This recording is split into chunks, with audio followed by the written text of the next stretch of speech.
Hey, howdy, everybody. Welcome back. Good evening and happy Tuesday. Time once more for some PS1 goodness with another Demo Disc Dive Tuesday.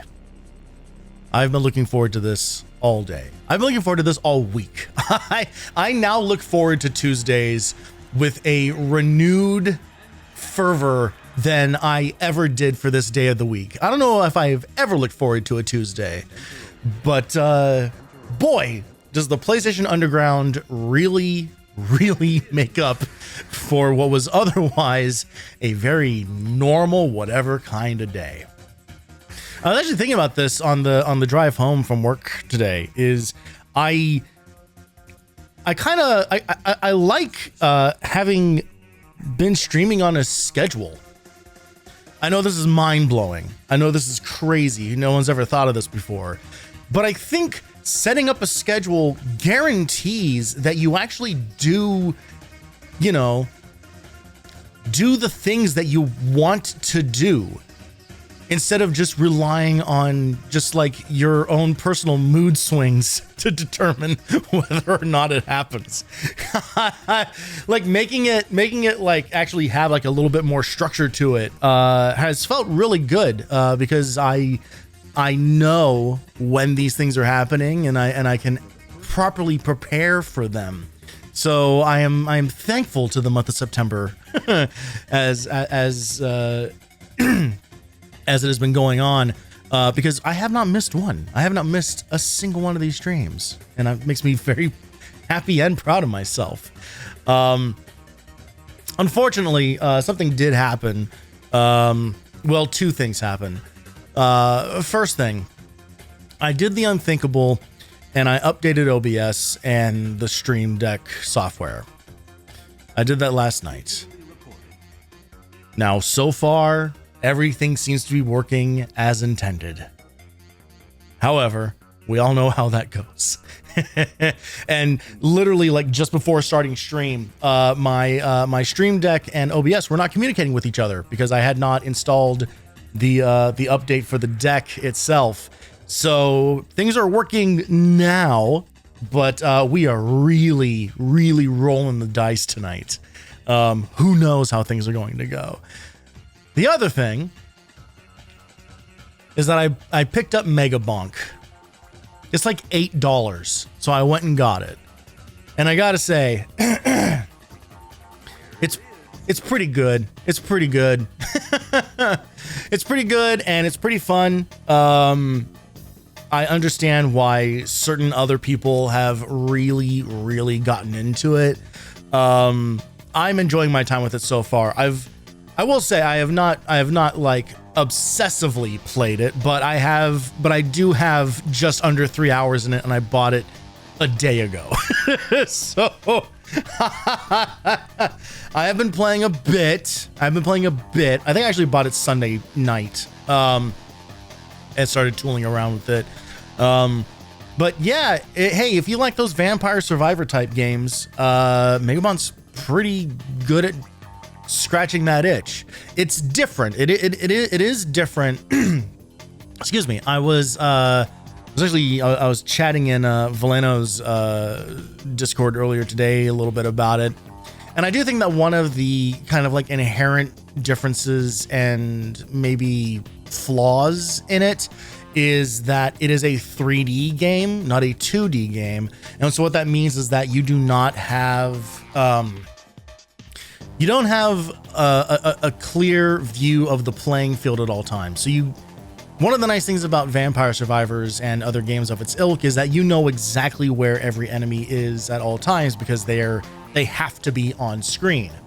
In this case, because you're running around a 3D environment, you are often like shooting behind you, like at enemies that are off camera, and you can wander your way into a group of enemies that you didn't know were there. So it does require you to be, it is not like an AFK experience. It is not like an idle experience, like Vampire Survivors kind of hits like this, like Zen kind of moment, it kind of hits like this point where you kind of stop thinking about the game and things are just kind of happening. you know, as the numbers get crazier and crazier, and all of your weapons and everything are upgraded, and then it's just like you're just walking in like a circle, you know, and just letting the timer run down. That is not the case in Megabonk. Megabonk is a much more active game. But what I do think works to its benefit is that the runs are only 10 minutes long as opposed to like half an hour in regular Vampire Survivors.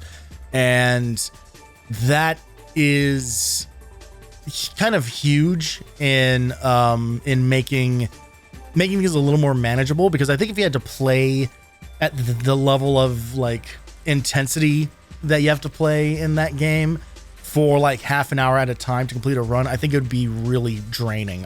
I think it would be an extremely difficult experience. So the fact that it's only 10 minutes long keeps things moving, and it keeps like everything is like leveling up and upgrading, and you're collecting new stuff like at a really, really rapid pace. So yeah, I'm having a good time with it. It is. I don't think it is going to take over my life. I don't think I've gotten there, but I do think I will be sinking a bit more time into it. Yeah, so it's usually $10. It's on sale for $8.50 right now. It's hard to argue with it, man. If you're into those kind of auto shooter type games, they made another one. And it's good. They made another good one of those. There are a lot of them. There are a lot of them. I will say none of them have had the same staying power for me as Vampire Survivors did.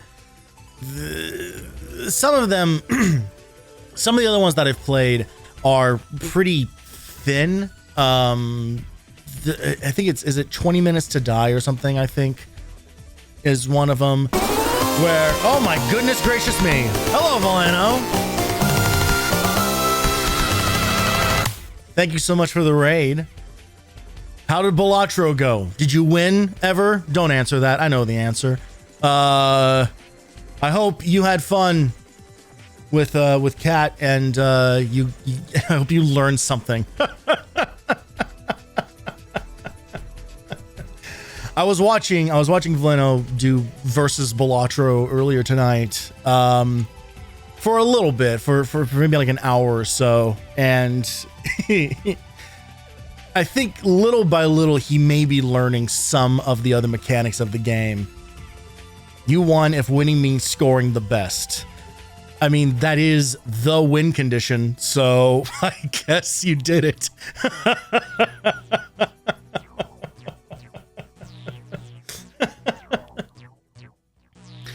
Of course, the big secret behind this whole thing is that I'm also not particularly great at Balatro. I just know...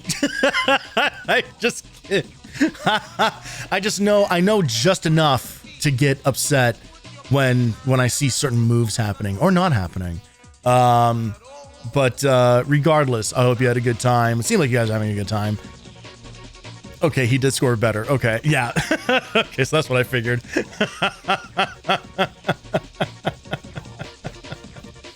Well, as long as you had fun.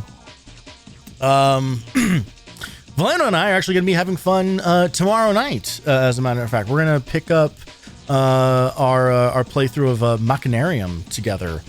So, yeah, for those of you who are coming from Valeno's channel, hi and hello, I'm Tony. And I'll be back over there 24 hours from now. So one way or another, you guys are stuck with me.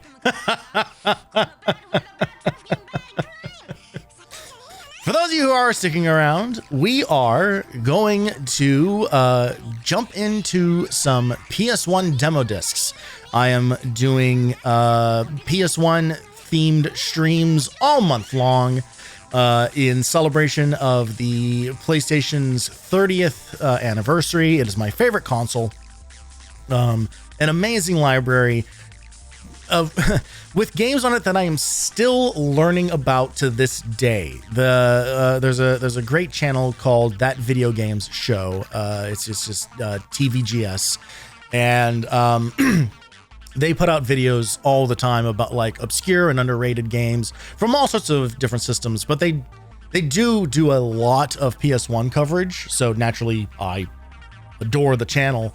They just put out a video, what, 3 days ago, 4 days ago, about even more obscure and underrated PS1 games, and I think I had heard of one of them.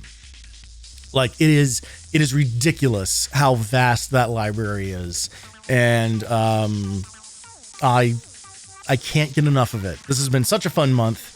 And on Tuesdays, we jump into the PlayStation Underground demo disc collection. God, for those of you who may be too young to know this, which is entirely possible, there used to be things called demo discs where you would get a CD with a whole bunch of different game demos on it, as well as a bunch of multimedia marketing materials. And they were extremely cool and rad if you were a 90s kid. And we have been going through, this is now the 4th one of these that we're doing. Every one of them has been an absolute joy for a bunch of different reasons, but namely just seeing how video editing was done back in the day, just how video production was done in the 90s. It's so fucking wacky. And also, there is a lot of just really obscure and unknown media on these, like developer interviews and behind the scenes making ofs and stuff like that. We have seen so many football players with ping pongs on them to do motion capture. It is a lot of goodness. And tonight we are finally leaving Volume 1 of the PlayStation Underground behind. Technically, we I unintentionally cracked into Volume 2. What was that? 2 weeks ago, because I got confused about the numbering system of these discs. Unfortunately, they are not labeled super clearly. You kind of have to intuit a little bit of it. And now that I figured out, oh, okay, these are how these things are numbered and what these things mean, we got it on lock. So we're going to be looking at Volume 2, Issue 2, and probably Volume 2, Issue 3 tonight. We try to do 2 of these, at least 2 of these tonight. And I do not spoil myself on these ahead of time. I don't know what's on them. I also kind of don't really play the demos. These are more like watch along experiences. So if you are into that kind of a thing, and I sure hope you are, then please do kick back and relax, because we are about to say goodbye to the tunes and hello to the PlayStation Underground Volume 2, Issue 2 demo disc. And away we go.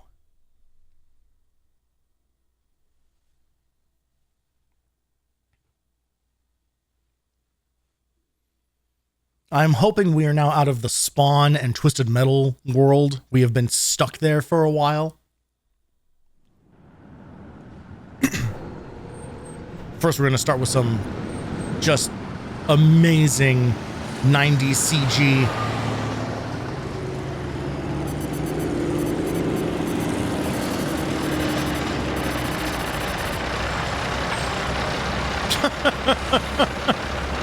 All right, 80 years from now, Silicon Valley will be a desert.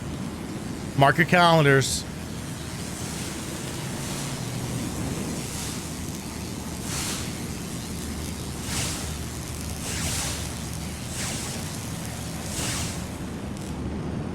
Oh, I should say that was a good reminder. Just blanket like flashing and strobing lights warning. The 90s did not give a shit. I lived in there. There's a good chance it's the actual future. I mean, it's Silicon Valley. I imagine they're probably only gonna be here for another 2 years before they all launch themselves into space, right? Ladies and gentlemen, we are pleased to present the new Evolution of Man exhibit in our technology wing. We're doing a lot of like historical lore here. Yep, that is a one-to-one. That is exactly how it happened. We went from the greatest generation to a bunch of slack-jawed idiots with their video games. and their Chinese cartoons.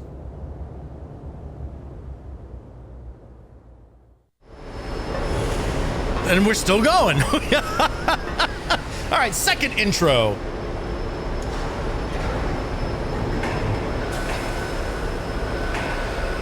Hell yeah, load up that fancy ass menu.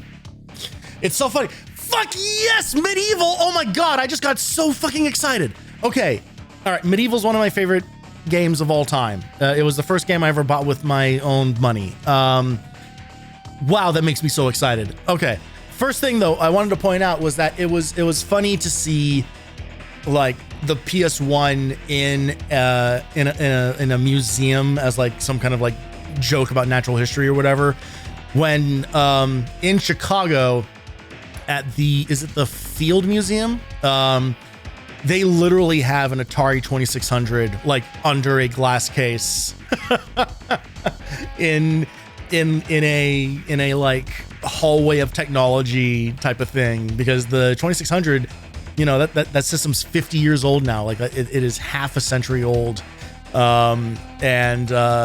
so I guess that technically makes it history. All right, so we got some medieval stuff. We got some behind the scenes for more Lara Croft. I'm not surprised that we're gonna see some Tomb Raider stuff here. We got the event calendar, the download station we'll probably skip. Research and development is back here.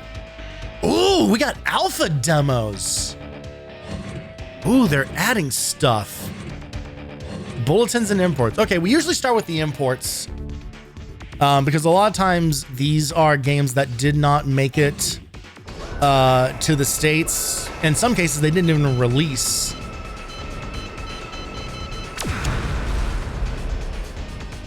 I'm pretty sure I saw the word Tamagotchi. Because Tamagotchi is a Japanese title and not meant to function on American hardware, players will have to reset their PlayStation game console. Yeah. This warning comes up a lot.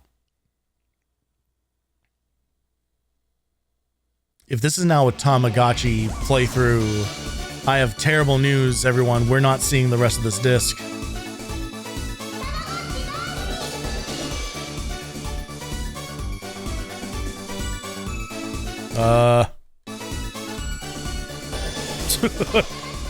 Oh, we might not be seeing this disc at all.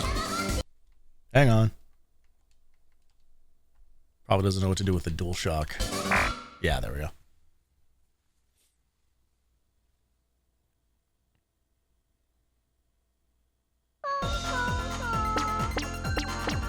Okay, this is already not at all what I expected this to be. Fucking look at this. This looks insane.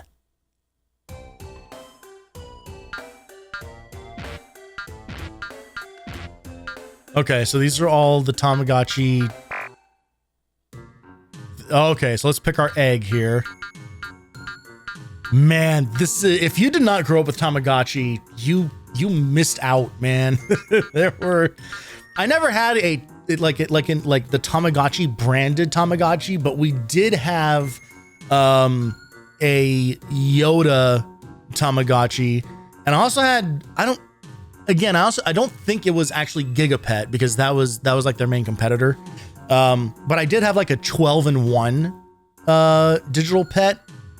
It had like a panda and an alien and a cat on it. And I would have been in, I think, 6th or 7th grade when Tamagotchi was big. And of course, school like banned them immediately. And so literally every day, my daily experience with Tamagotchi would be setting up a new egg at night, waking up in the morning, feeding it, taking care of, like, by then it would have hatched, it would have been ready to go, you know, whatever animal, like it would change depending on which animal you had. But whatever their birthing process was would be completed. I would feed them, I would play with them for a little bit, and then I would go to school, and then when I would come back, they would have left. They would have, like, I remember the panda specifically, like, was like holding like a bindle, like over its shoulder and crying. I never, ever, ever got to really, really engage with them. All right, we're gonna go with this blue stripy one. Oh, it hatched already. Oh, it's one of those. Okay. Why? What is he so upset about? Oh, we can feed him a donut. Some candy. Yeah, well, yeah, let's go with an oni. Who doesn't like an oni?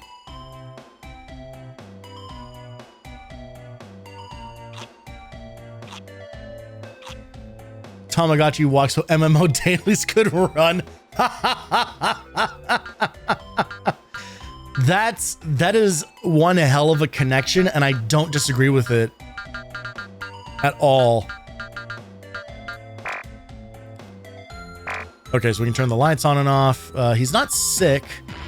I guess we can't play with him yet because he doesn't have feet. Okay, this is for when he shits. Oh, I chastise him for no reason. Oh, God. So I got to remember, like, what all these different buttons do. Oh, we can have a second egg? Really? Okay, do we need to teach? Oh, God. This is where things start coming to a grinding halt, because I don't... Okay, maybe that's just tutorial.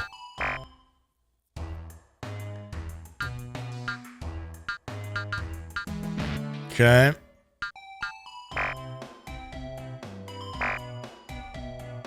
I don't know what buttons I'm pressing. Oh, I think I just dismissed it. I think I got rid of him. Okay, let's do the green soccer ball.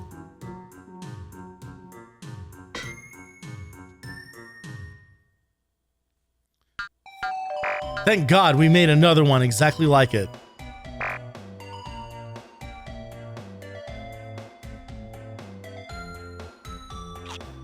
Oh, okay. So I guess I'm gonna assume that you can have up to 4 at once, and that's like these different ones will take you to their thing.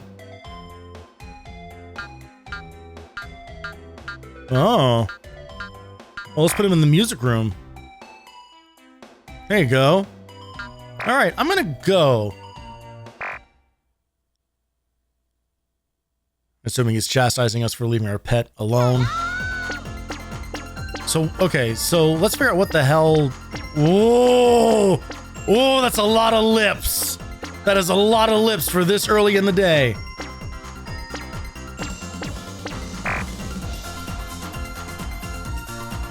Okay, so I guess we can just go out here to like try to like collect shit.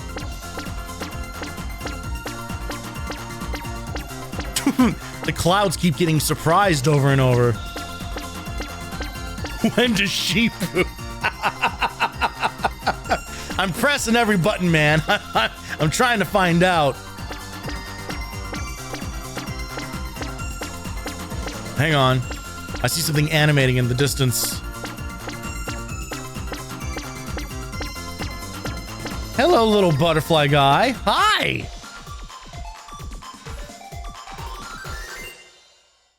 Okay.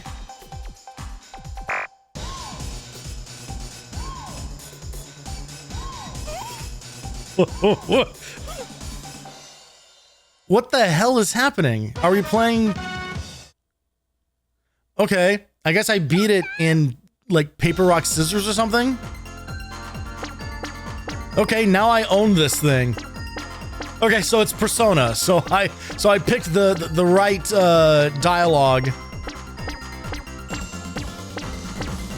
What's going on in this tent?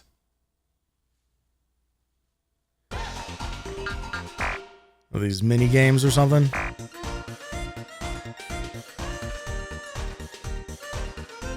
Oh shit. Okay, I didn't know that that's what it was going to do.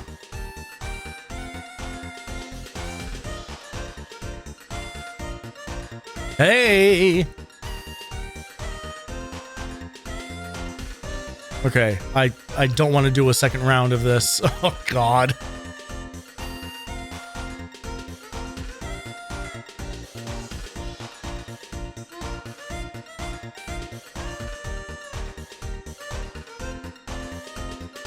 Yep. How do we make it stop? How do we make it stop? I need to go home and check on my slug child. This game is basically an Eraserhead simulator. All right, 3 is good enough, right? Oh my God, let it end.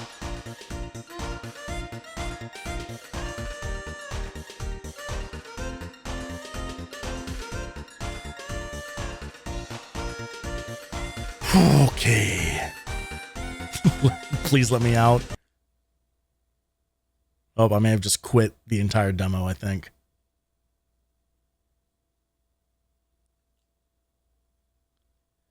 Yeah, because I hit select plus start, which is usually like the return to menu button on these, but it probably like also crashes the disc because of the whole Japanese import thing. All right. Well, let's hope that that game gets a English fan translation patch, and I will just go ahead and just add that to the backlog, and we'll just play through Tamagotchi for for months on end.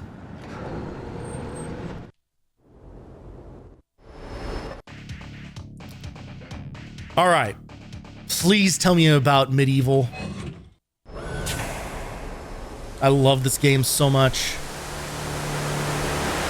Medieval's Minds.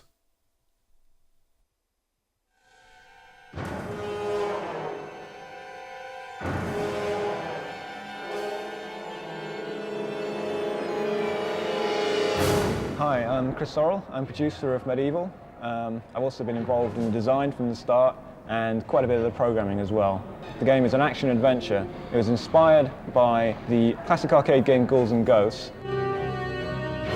My name's Jason Wilson, and I'm the lead artist and co-designer along with Chris Sorrell on Medieval. Throughout the game, yeah, just lean up against a wall and we'll shove a camera at your feet. Fortescue. He has been risen from the dead by the sorcerer named Zarok, and throughout the game you're pursuing the sorcerer to try and stop him from completely taking over this weird medieval landscape called Gallowmere. All that UI and everything. Yeah, a lot of games are based around map editor constructed landscapes, kind of all very different from the final version. This is something that we don't have in Medieval. We have curves and skewed geometry all over the place, and buildings at funny angles. Let's pull that camera back just like has quite a strong sort of RPG 7 feet. Why don't we? To use particular weapons to learn particular strategies, achieving 20 different levels and tackling probably around 50 different characters along the way. And when he was alive, it's interesting seeing damage numbers popping up on enemies. And died valiantly in battle. He's quite a goofy looking character, I suppose. The aim with him was to give him a kind of goofy, quirky sort of a look, but at the same time for him to also appear to be the valiant and brave character that he actually is. Yeah, his design is great. I love a lot of people said to us the design of this character. I love the design of all the characters in this game. The main hero, instead of some sort of huge muscle guy with a big gun or Lara Croft or whatever. So, but we thought it would kind of like and we both throw shade at Tomb Raider while they're also on the same disc. Sort of silly sort of horror type stuff. So we set out to do a skeleton and lots of silly things a skeleton would fight.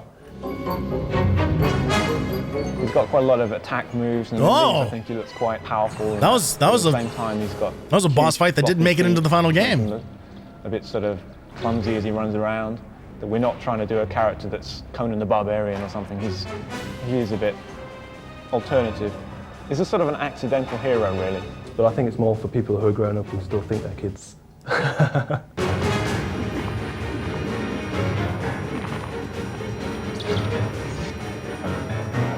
it looks like they changed like camera behavior and stuff like that too. Wow. Coming this Halloween. So I wonder when this disc came out, because that means that they made some fairly significant changes to that game in what could have been like potentially like a very short amount of time, because there was a lot of stuff in there that, like I said, like the UI and everything was very different. A lot of that camera, a lot of the overall camera angles look like things that aren't really exactly as they are in the final version of the game. That very brief moment of him being chased by the weird dragon chicken monster thing, that cutscene is still in the game, but the gameplay thing that they showed of it afterwards is definitely not.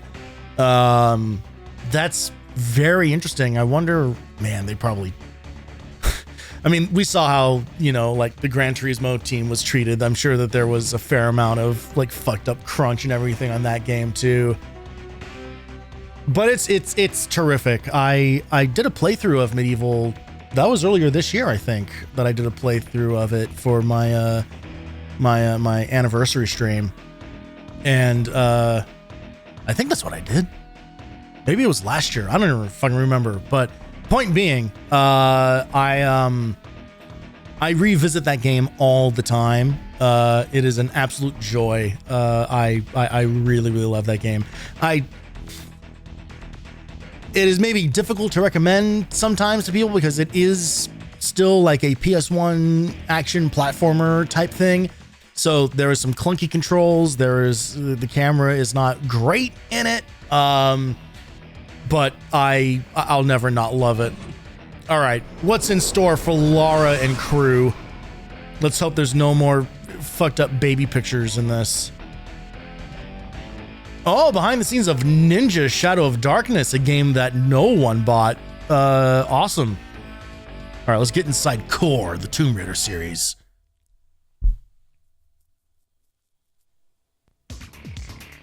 If you had fun playing Tomb Raider, you're not alone. 6 million copies of Tomb Raider 1 and 2 have been sold worldwide.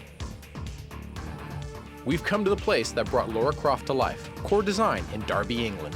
We're taking you inside to find out how it happened and what's next. It was conceptualized 5 years ago now. And one of the guys said we want to do a game based on raiding some tombs and kind of going underground and into the world of the pharaohs. And that was something I was always really keen to do. He said, yeah, let's do it. Let's draw some things up, do a style guide, let's see what the character's going to look like. And of course, he came back and it was a male character. For 2 months, Lara was male. And then we went down and saw it on screen, and Lara transformed into a female. Tomb Raider 1 and 2 became worldwide hits, and the console version of Tomb Raider 2 was exclusive to the PlayStation. So what's next? There will be a movie.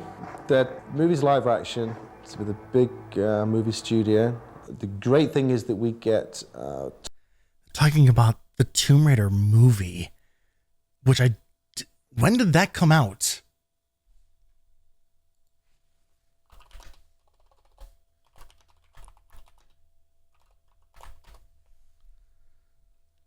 Not the 28. Oh God.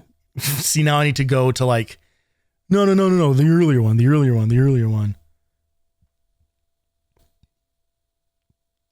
2001.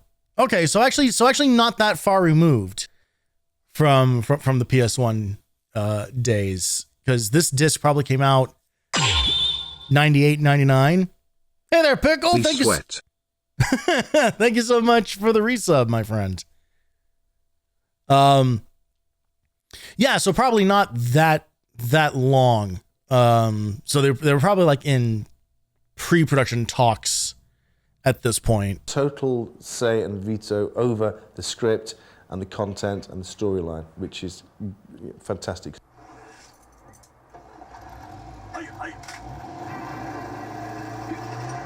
Lara herself will have another game out for Christmas '98.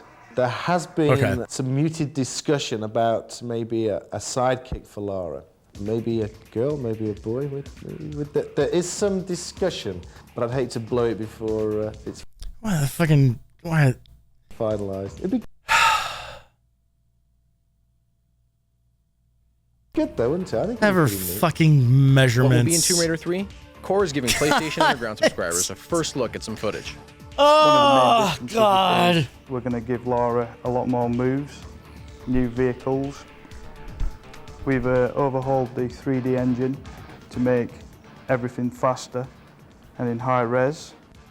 We've made it so you can really This level appreciate is gonna the be based the around D-ness London, of a where you'll 34Ds. start off on the rooftops, and then you have to venture down into the sewers and the disused tube train lines that are being closed off.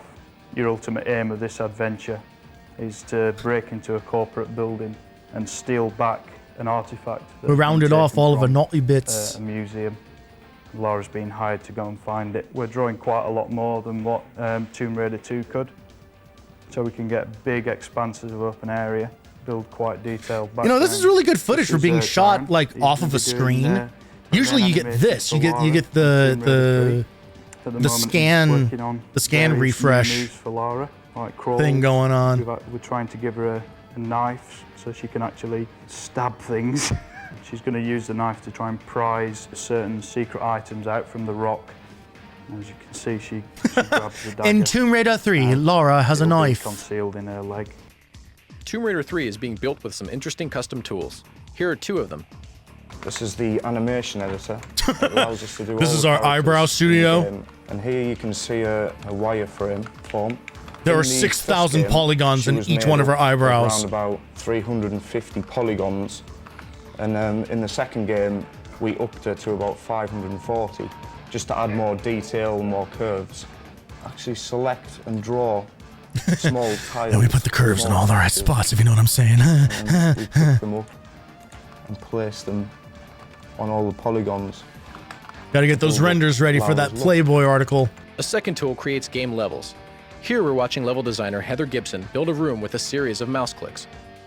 And then if you look along this side of the editor, I've got a selection of textures that I can use on And this map. done! You can then go on to apply the textures to these areas. So it's just It's about as another interesting as popping any of textures the onto levels in the that game ever looked. faces that are displayed within the room editor.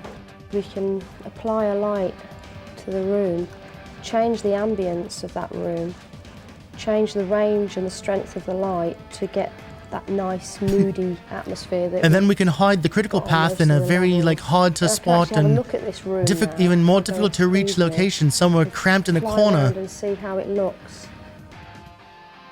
And also we can trigger all the baddies within this system. Trigger the That means baddies! that when we place our dogs or Hashtag trigger the cult members baddies. within this particular map, I can say that I wanted that dog to attack Lara at a specific point, so I can select the dog and trigger it, so that when Lara crosses this trigger point here, the dog becomes activated. This is good for their It allows demo. the player to run across the trigger and run back into a different area of the map. Real quick, And could have you use a sense demo that of how you something can kill a different's dog? happening, because the baddies are still coming through, but they might come through it from a different area. These things of So it goes Navigator's into the Tomb Raider feeling 3 that pitch. actually I am quite clever unfamiliar that with they're whatever that working out is. how to get to you. What was the pitch? As we left, team member Peter Barnard revealed one last thing. Did you ever wonder what Laura looked like without her clothes on? Fuck off! Bet you wish you hadn't bothered. And fine, good joke, but still, like, I also like that was that dude's only contribution to the video. He was nowhere else to be seen. All right, let's see Ninja's Shadow of Darkness without his clothes on. What's good for the goose and gander and all that, am I right?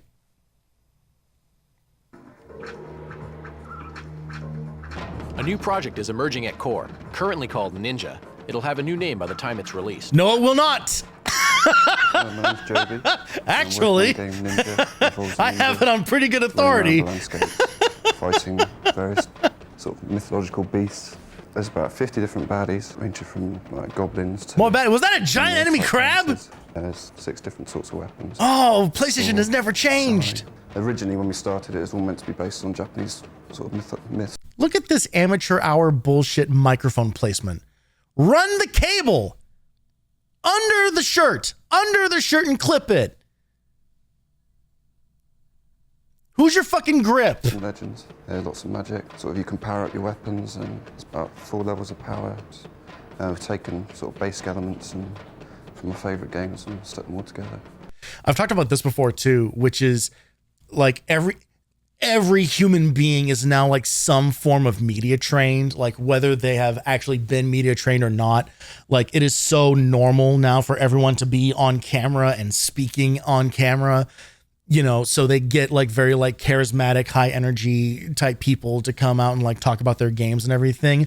Listen to this dude just be like a real human being and just how like bored of his own project he sounds. Maybe Ghosts and Goblins, sort of classic arcade games. Another game based on Ghosts and Goblins. Everybody's making the new Ghosts and Goblins. Along the way, there'll be sort of various different traps and pitfalls that block your path.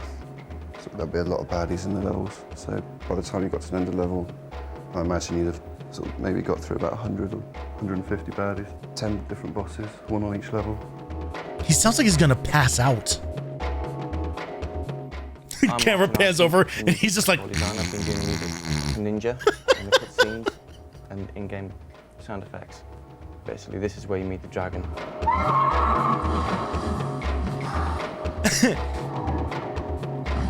Ninja, Shadow of Darkness. You will meet a dragon. Switch straight to the game graphics. You'll defeat the boss, and then this is what happens.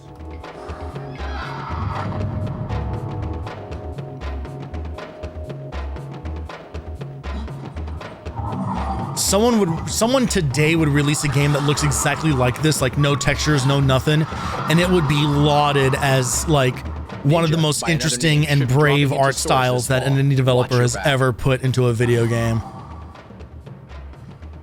It's like it's fully stripped down.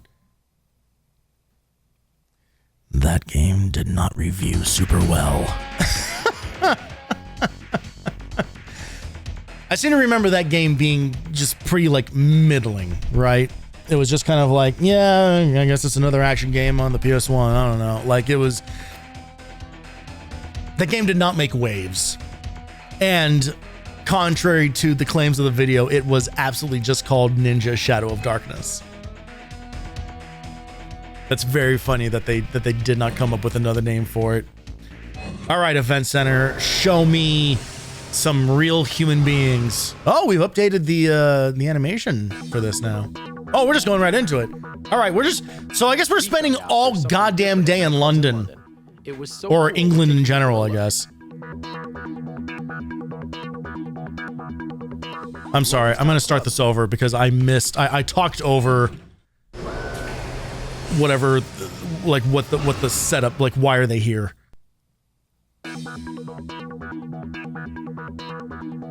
We found out there's something different at nightclubs in London. It was so cool, we're taking you for a look. Okay. There better be some fucking PlayStations here. Great music. They have PlayStation. Okay, all right. And they got Tekken 2 there, so this. Together, they make for a great night out. This club where you can come, you can play PlayStation and have a good time, listen to some good music as well. Yeah, that sounds like good music you're listening to. The girls love the PlayStation, man. Yeah. Oh yeah. I think once you actually get the females on them, you know, it's harder to get them to The go on females. there, but once they're on there, then yeah, you can't get them off. God, if this guy doesn't have a podcast, he definitely guests on him. When the conversation gets dry, you can retire to play a PlayStation. Fucking based. We went across town and check out another club called the Ministry of Sound. When I get bored of the females and all their yapping, It's hot, and it has a whole what room about devoted to shoes and equal rights? I come down to the nightclub and play some hot Tekken. Video games fit right in with the club's smoke and light show. Hey, get it. Club owners told us that PlayStation helps bring in new people.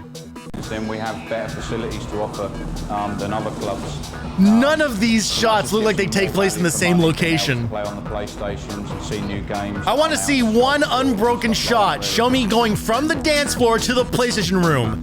Prove to me that this is all in the same location. Playing your favorite games in a nightclub is a perfect fit, unless someone's trying to ask you a lot of questions. I gave the DG a copy of Crash Bandicoot and he scratched it up on his turntable.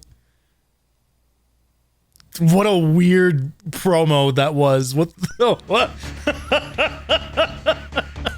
Okay. Go to London. Go to some nightclubs. Bored of women? Play video games. Jesus Christ.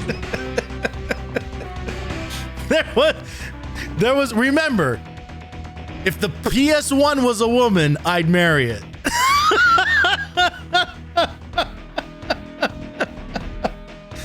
An actual piece of feedback that we read, what was that, 2 weeks ago, I think, in one of these discs? What's going on in the R&D department? Why did they make a robot just to melt it? Ah, okay, we got some more Net Your Rose stuff. Cool, let's find out about Project Wormhole. Oh, okay, I do remember this. This is kind of like an ongoing series that they do with this game specifically, where like on each further issue of PS Underground, like does like, we kind of like follow the progress of this game being made, which is kind of neat.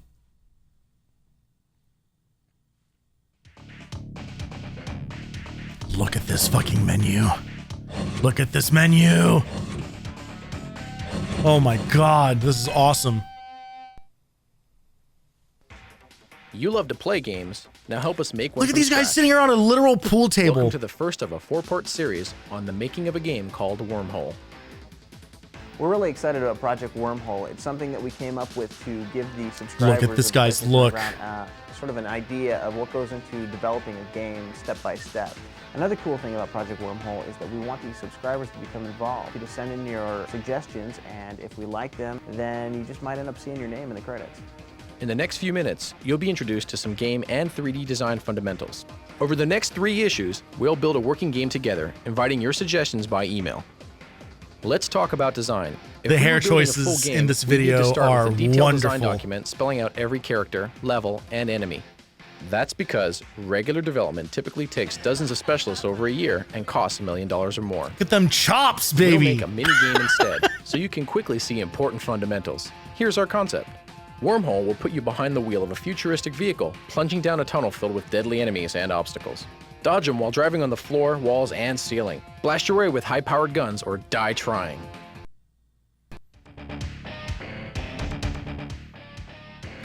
N2O nitrous oxide? No, never heard of it. What is that? What is that? That's not a game that exists. Please tell me it's not. Let's take a look at how to start building our game in 3D. This car will be our main character. Here it is on your TV screen. How does PlayStation generate it? Let's start from the ground up. Space in 3D is defined by X, You're giving me Y, no time and to Z answer. coordinates. They describe a point called a vertex. Link 3 vertices or more, and you get a polygon. The most basic polygon goes by the highly technical name, triangle. Almost any object in a game is made up of hundreds or even thousands of polygons. They're the building blocks of 3D. We can fill the polygons with solid colors. That's one of several ways to draw them. Another way is to add rich detail by taking a picture of a texture and stretching it over the polygon. This is called texture mapping. Each vertex of the polygon has information about what part of the picture or texture is connected. Modify these values and the texture map can be made to fit just right. This is a better explanation than we saw like for that Spawn video.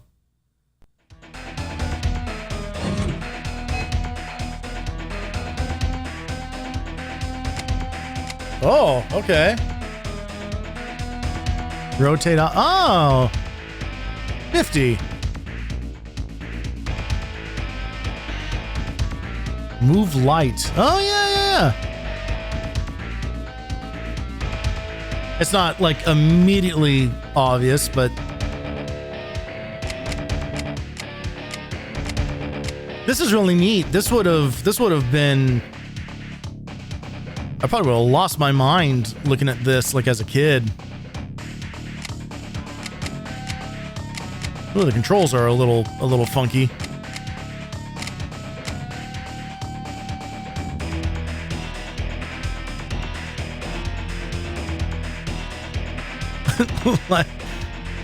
like which direction it thinks rotate is interesting. Also, it seems like the move light maybe only works on some of the objects. Oh yeah, I can kind of see it having an effect there. There we go. This is really neat. Vagrant Story had a really good model viewer for all the enemies. Oh, that. One day, there will be a full playthrough of that game on this channel. I need to be in the right headspace and the right time to do a playthrough of a full ass RPG like that. But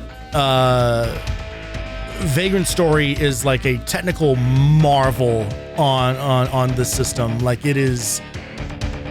It is unbelievable how good that game looks, and its cutscene direction is truly the best on the system. Sorry, Metal Gear, you lose to Vagrant Story, straight up. How many PlayStation PS1 games can you say have cinematography in them? Vagrant Story. Oh God. Next issue, we'll tweak the car. What colors and textures should it have? What kind of weapons? Send us suggestions on any aspect of Wormhole. You can be a part of a discussion of Wormhole at www.playstation.com. And if you send us comments we like, your name just might end up in the game's credits. What if instead of a ship, it was, Next issue, we'll build a special animated world for your driving pleasure. It will be waiting behind these doors. And what if instead of a ship, it was a pretty lady, and instead of flying through a wormhole, she looked at the camera and said nice things about you.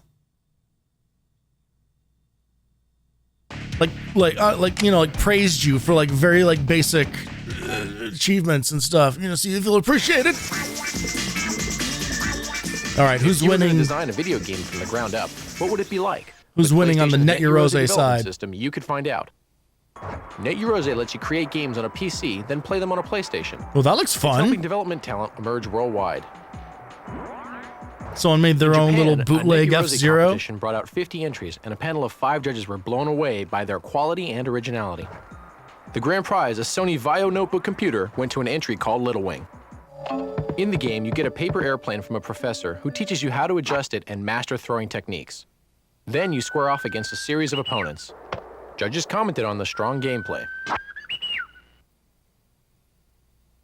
The gold prize went to a game called Asobu Rakugaki. Looks pretty strong. Rakugaki means doodled or scribbled and refers to the main character, a boy. Now You help that the boy looks get free and gorgeous. Take him in search of fun, or asobu. Judges like the fact that the boy discovers that too much freedom can be boring. They called it a very untraditional game. The silver That's prize so went to cool Hover Racing, looking. which impressed the judges with its speed and user-friendly help system. Does a You have all does a 3 games to playable try in ROM this of that issue. exist? And if you want to take a shot at developing your own game with NetEurose, get more information at www.neteurose.com. That looks so neat. That PS1, what was it? Asuk. Oh shit. Hang on.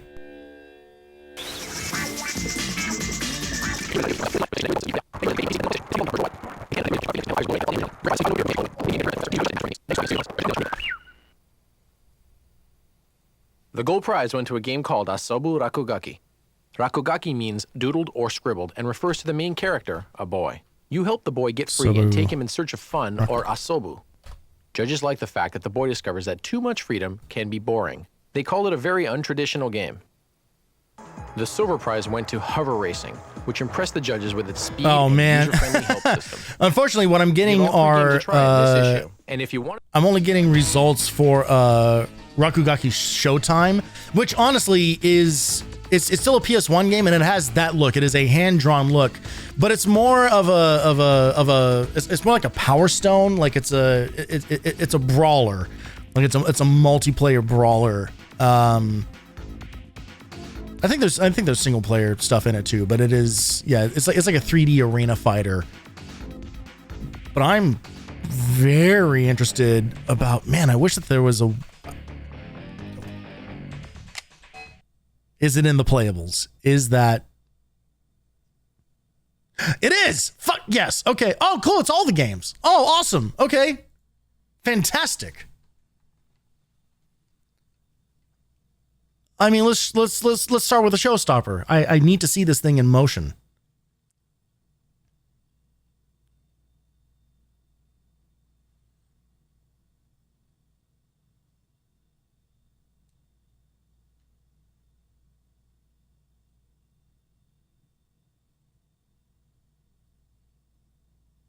my garden. Here.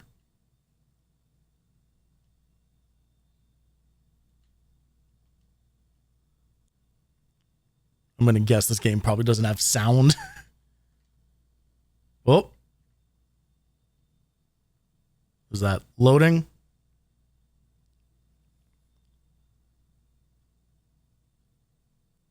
Oh, man, this may not work. Oh. It's dialogue. Okay, all right. Yep. Blah, blah, blah, blah, blah, blah, blah, blah, blah, blah, blah.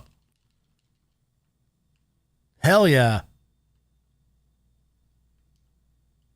Oh, look at his little slowdown and like, whoa, go the other way. Whoop, whoop, whoop, whoop, whoop.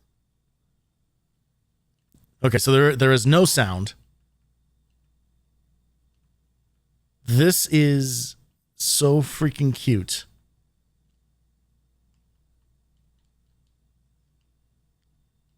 What a great look. Like, I mean, like, I know games have done, you know, like these kinds of like looks before, like these hand-drawn things and everything, but this, I mean, this literally looks like you're playing a drawing. Like, it is such like a one-to-one translation of just like colored pencil artwork.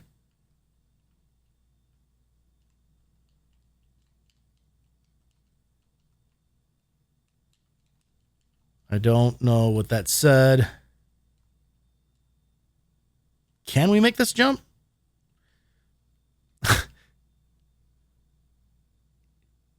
Is this like a single pixel jump that we can oh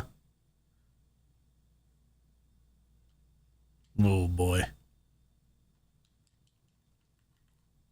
Oh, whoa. Oh, okay, I activated moonwalk mode. What the fuck? What did I do? Is this like a debug move? What is happening? Is he just gonna fall off the thing?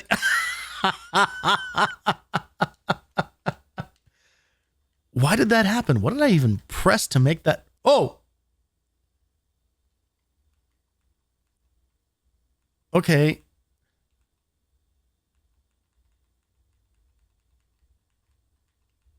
So you can just sleep at this one tree? Apparently you can chill out under this tree.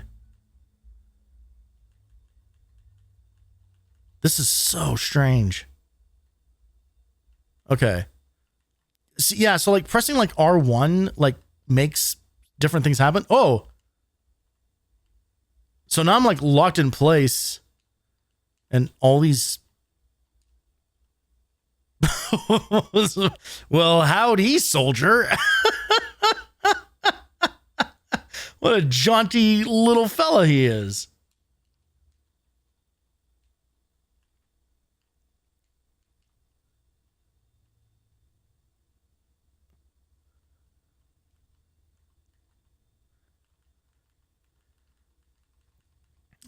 Man, I wish I knew how to read Japanese. This would it really solve a lot of issues. Because I don't know like what else it's expecting of me. Oh, okay. Why does like R1 seems to just like activate random shit happening.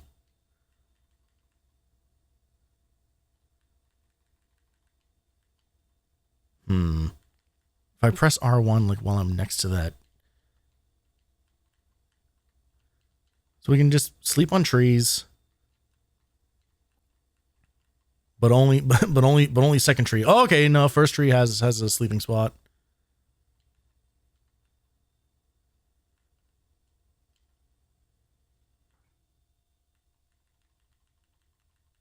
Are there any actions around here? Okay, I keep like randomly triggering dialogue in some spots.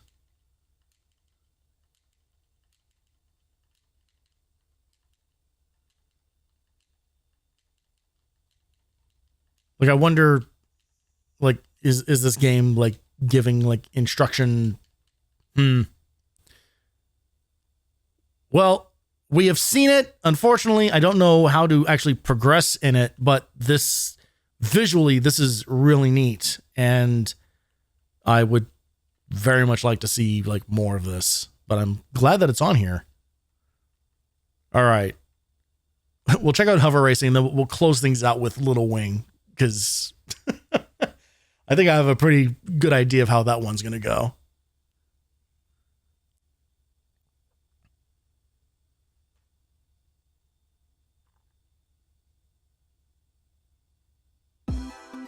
Checking memory card. This game has save. Wow, you really can save your game. Interesting. All right. Would not have expected that. No, I got. I should have known. I should have known. I got fooled by the. I got led into a false sense of security with the English language menus. Yeah, we got some ship options here. Let's go with the one with most of the things in the high spot.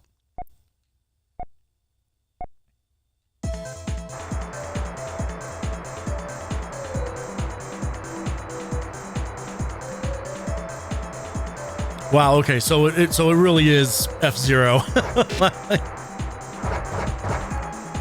Oh. Okay, the shoulder buttons do like crazy like slide, but not in the direction you. Oh, okay. Yeah, continue. Give me another shot at that. I'm still learning, goddammit.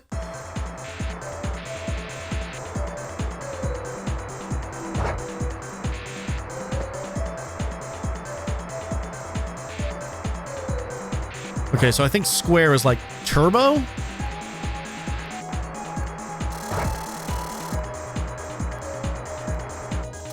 Ooh, this game, this is unforgiving.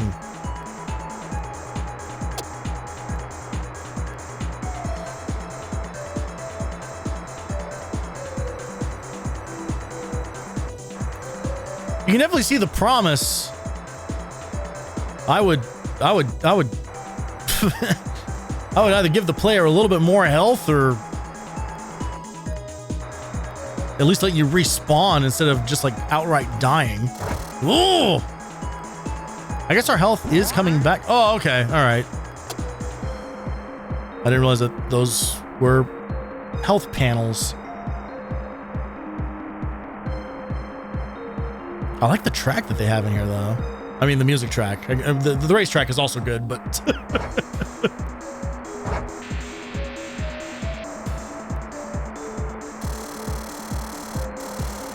We'll get off of it. No. All right. Turbo to the end here.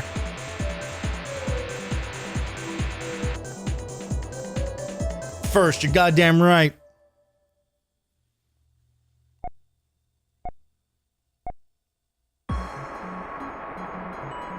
All right. So this game is about devil worship. As we glide along this pentagram. There we go, get some hard turn drifting in there. Ooh, I'm straight up initial D in here, baby. An anime I've actually never seen.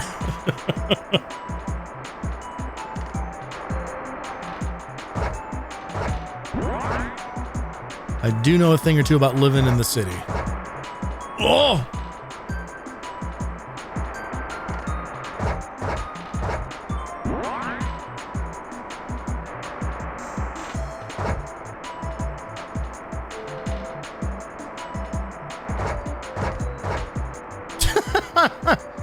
Not exactly nailing these turns, and there's really only one kind of turn in this stage.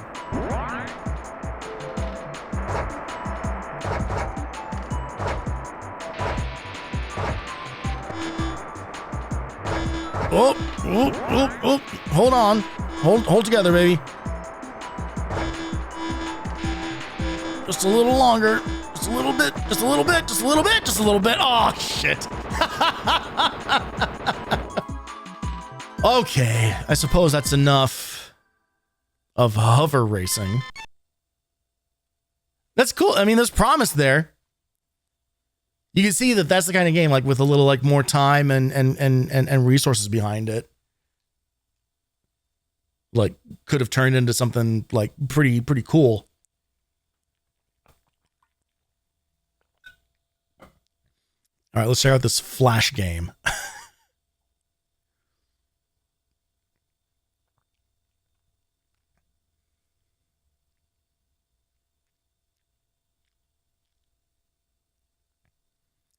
Long loads, long loads.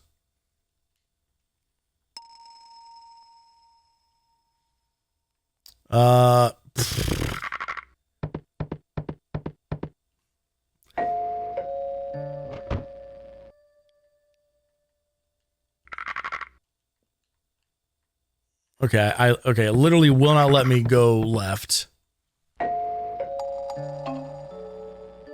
I guess we just have to. Oh, okay.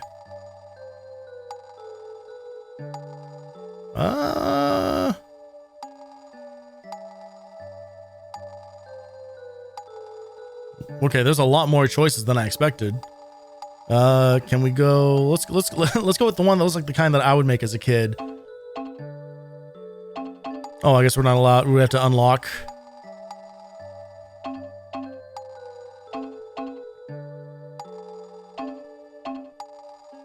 Can I not have any of these? Do I need to go through lessons first?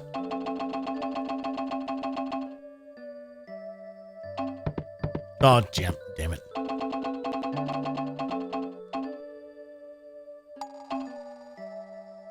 Now can I have plane? Okay, all right. Test flying. All right. No wind. 0 degrees. Oh.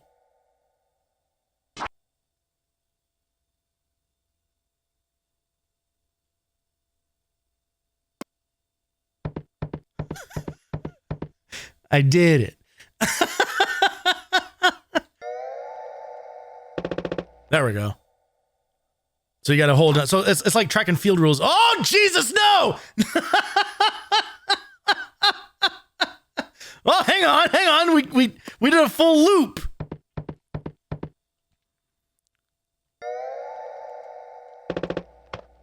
That's probably still too much. Whoa. Oh, hang on. Boy, that loses speed real quick, don't it?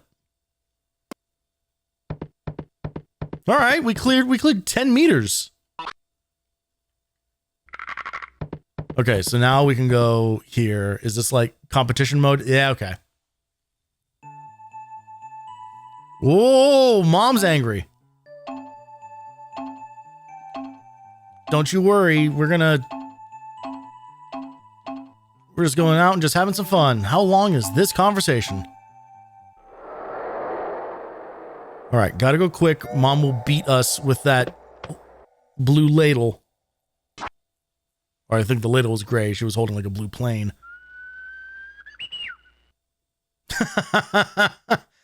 Actual real life bird noises. All right, 9.5, not bad. What you got, Mom? How was she able to slow down the return? Or whatever. Whoa. Whoa. Oh. Oh. No. No.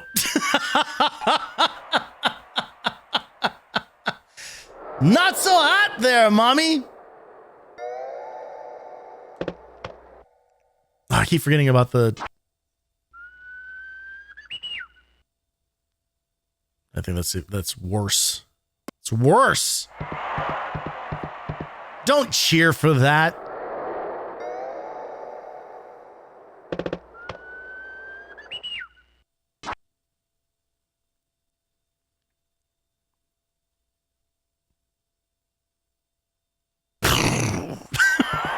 This game needs more explosions.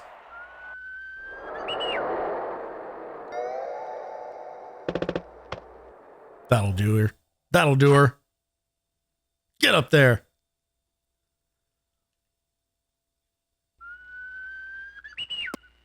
just the exact same as before. Yeah, it's slightly better than our first throw.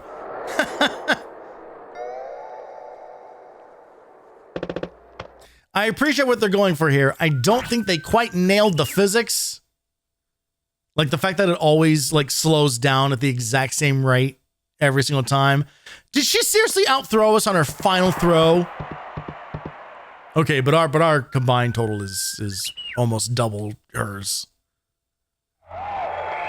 Hey!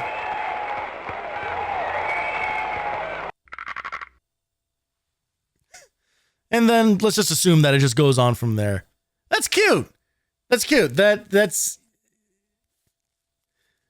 very much the kind of game. Like there is, the reason I called it a Flash game is because there is a Flash game on from back in the Newgrounds days that I really like. That was just called Flight. That was literally about throwing a paper airplane. It was one of those like Launch the Turtle type games. But it was an upgrade type. So you would like fly and like collect stars and shit like that. And then you would use those stars to improve your stats and your plane model and everything. It was a lot of fun. It's still out there. If you ever want to play old Flash games, look up Flashpoint Infinity. That's the thing that you want to get. They have put all that stuff now into just a fully downloadable package that will just run natively on your PC. Although I believe Newgrounds also has like a new like Newgrounds player that now works with all the old like Flash stuff. So you can actually, I'm pretty sure you can just go to the website and play them in your browser. Okay, I think this like locked up because of all the funky demo stuff.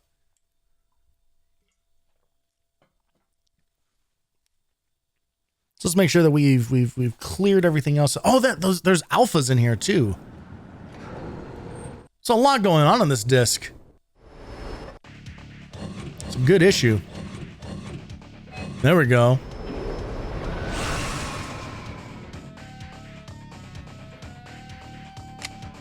Huh. Okay, NFL Extreme and Cool Borders 3. Great. So 2 sports games. I don't even remember NFL Extreme. Is NFL Extreme... NFL Extreme is a high-impact arcade. It's our boy! It's our boy with the crazy eyes! No out of bounds. It's trash talk your opponent. No penalties. Brutally physical. Tons of exaggerated hits. Sack the quarterback. Flex to the fans. Look at this camera! Look at this camera moves! I own you. Don't get up, chump. Is that all you got? Welcome to the NFL, baby.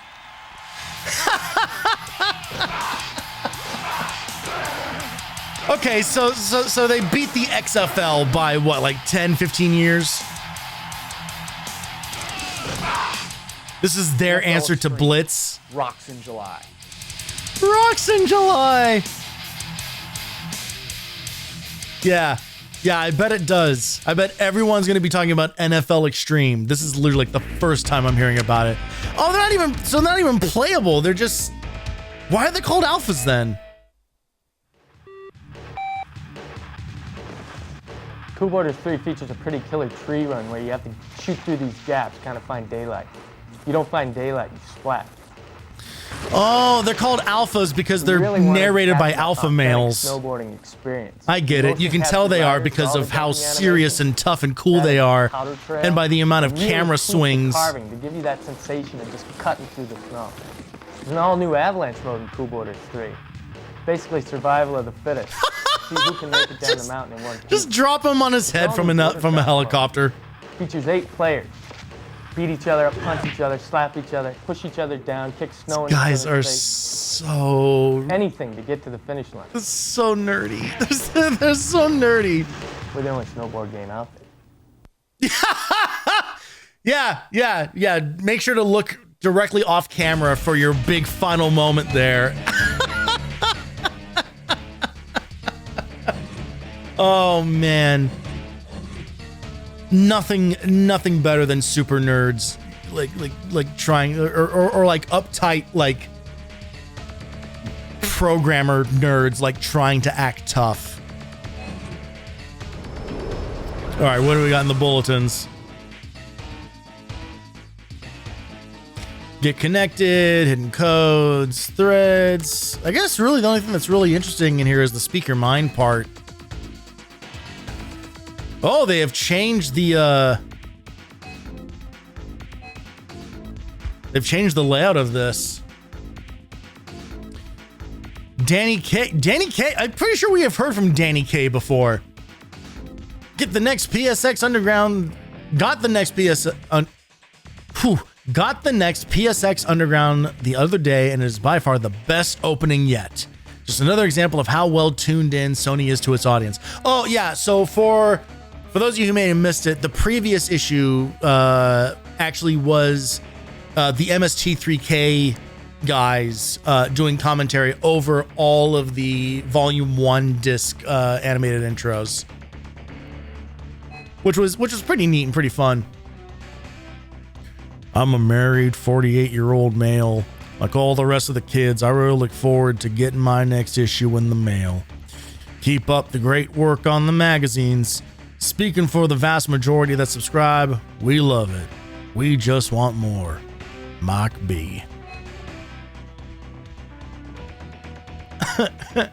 I laughed so hard. That has to be the best intro to any PlayStation ever. The Mystery Science Theater cast was a great idea. Music debate. Here we go. Yes. All right. Excellent. One more person bitching about the inclusion of music videos. I think the music videos are cool, but since your CD mag is so popular, there are a lot of people and a lot of different tastes of music. No offense, but I can't say that I like the music we have now. Hey, you know what? Given that 2 issues ago we had to watch a music video for Our Lady Peace, I agree with you, Reggie. We don't want less music. We don't want fewer music videos. We just want better music. I'm glad you keep changing the theme of each issue. Variety keeps your magazine interesting and fresh. It's not. They haven't really. I mean, they've been pretty consistent. they've been pretty straightforward. All right, more input, more imports. First off, you need a review section. If you do this, chances are your subscription rate will go up. A lot of people feel your magazine isn't really a magazine. It feels like you're subscribing to a demo. Damn, Jim B. Why don't you give them a little bit of room here? Fuck. How times have changed. Here we have gamers actively asking for reviews. And now anytime a game review publication or website breathes, everyone loses their fucking minds and tells them to shut up. Only problem with it is I have to wait so long for each issue. My biggest weakness is that I work too hard. Why not come up with a special issue with 3 discs? Why not do even more work, you guys? God, it's amazing. It's amazing. It's amazing how nothing has changed. Nothing has changed. There are a lot of demos on both the discs, but there should be more, maybe around 20. Just shove as many things onto a disc. Fuck all these guys.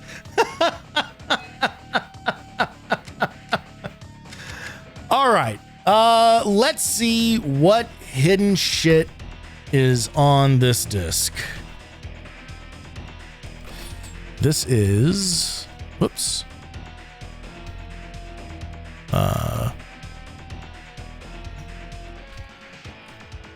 Volume 2, Issue 2.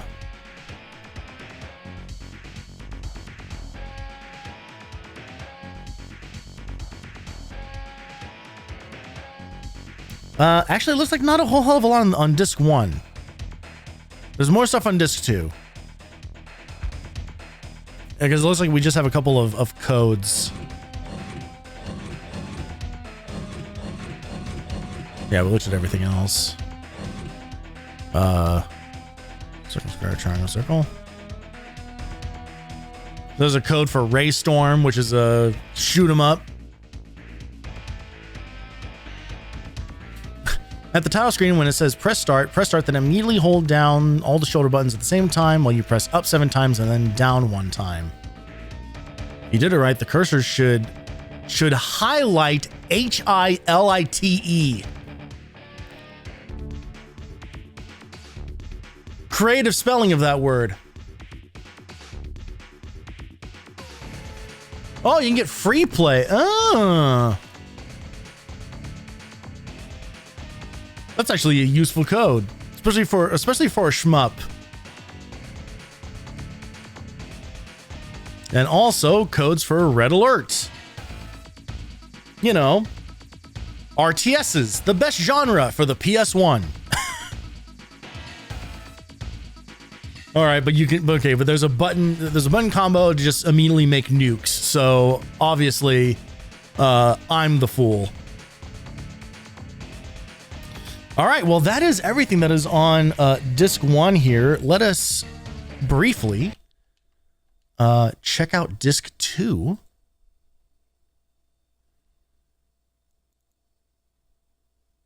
And of course, you know, get the VOD muted.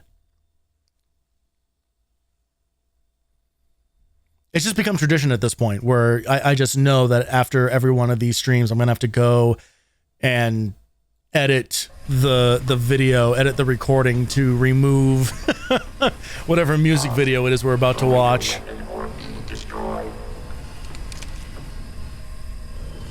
Actually, it looks like there might not be a music video on this one. Hey, we might have gotten lucky here. Wow, a demo for Einhander. Okay.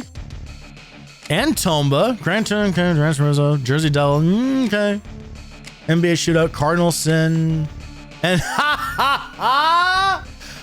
that's hilarious that there is a demo for N2O, which I literally name dropped earlier when we were looking at Wormhole. It's the same game. It's the same type of game. It is a tunnel runner, shooter, whatever. Visual on Day 8. Demo for Blasto, Jesus Christ. All right, demo for Tekken 3. We just played a whole bunch of Tekken 3, as a matter of fact. Ooh, a Metal Gear Solid video. Okay. I'm curious about, we usually don't look at the demos. I am curious what was included in the demo for Tekken 3 because I've never seen it. I saw Tekken 2's demo plenty of times. I'm going to guess it's probably only 2 playable characters. Can't access versus mode. All right, Zayu and Eddie. Okay, cool. So they gave you 2 very different players. Because Tekken 2, it was Jun and Lei. Round 1, fight.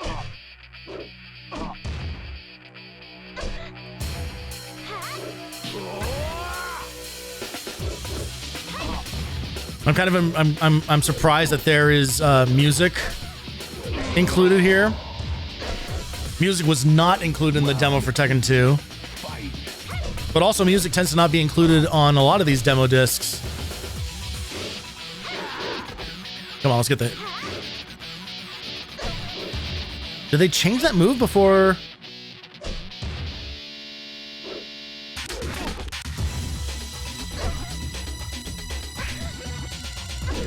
Oh, he keeps interrupting it. Okay, all right. Whatever. Fuck you. You win. It's gonna be over after a single fight here. Yeah.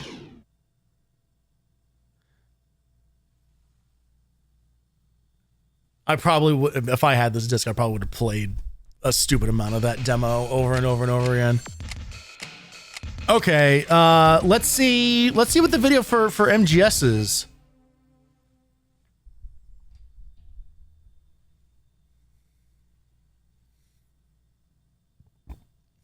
Kojima just announced a new horror game coming out.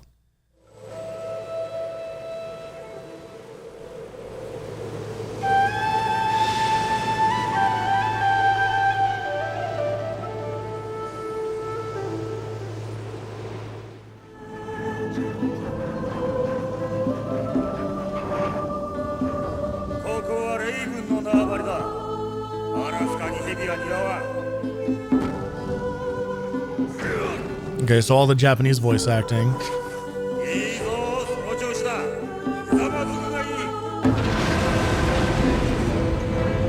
I don't think I have seen this particular video before.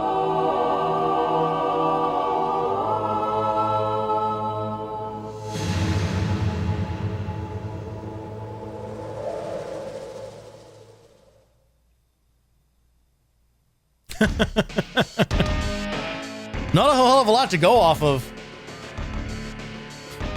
I think that there is another like more like common trailer for that first game that shows quite a bit more.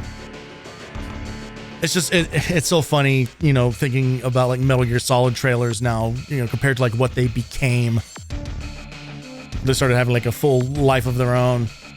All right, let's check out a video for something called The Glove. This might actually be a music video, or it could be about the PS1 port of Glover.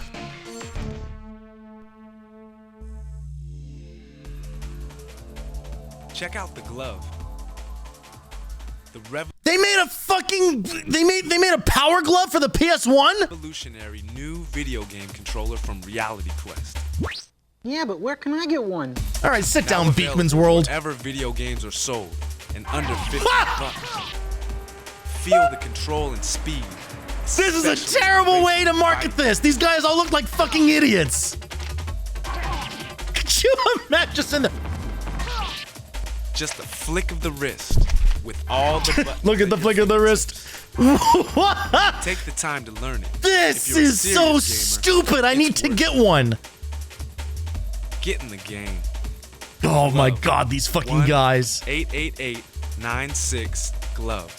Someone call that number right now. Glove.com. I love the glove. It's so bad. What the fuck? I have never ever heard of that. Hang on real quick. I'm going to theglove.com. Just a blank website. Just a fully blank website. Not even porn. PS1 glove.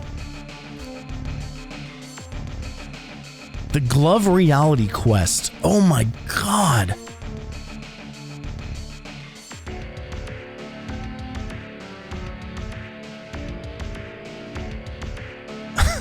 Fucking... Hang on.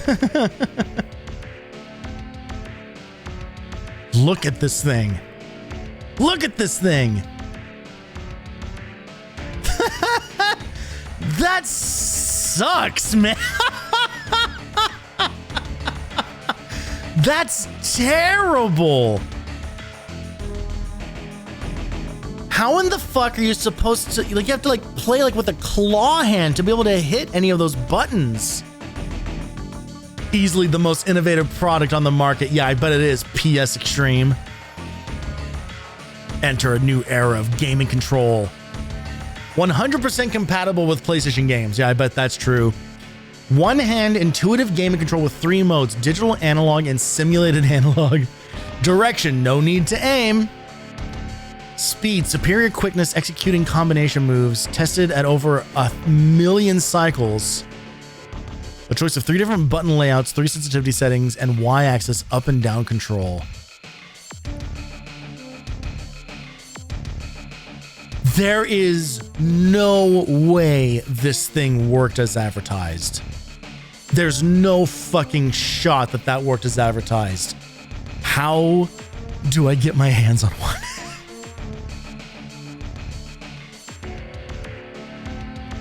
There is one on eBay. There is actually one on eBay. For 180 euros. Oh no, it's overseas. Oh god, I'm going to have to pay like $1 billion in tariffs.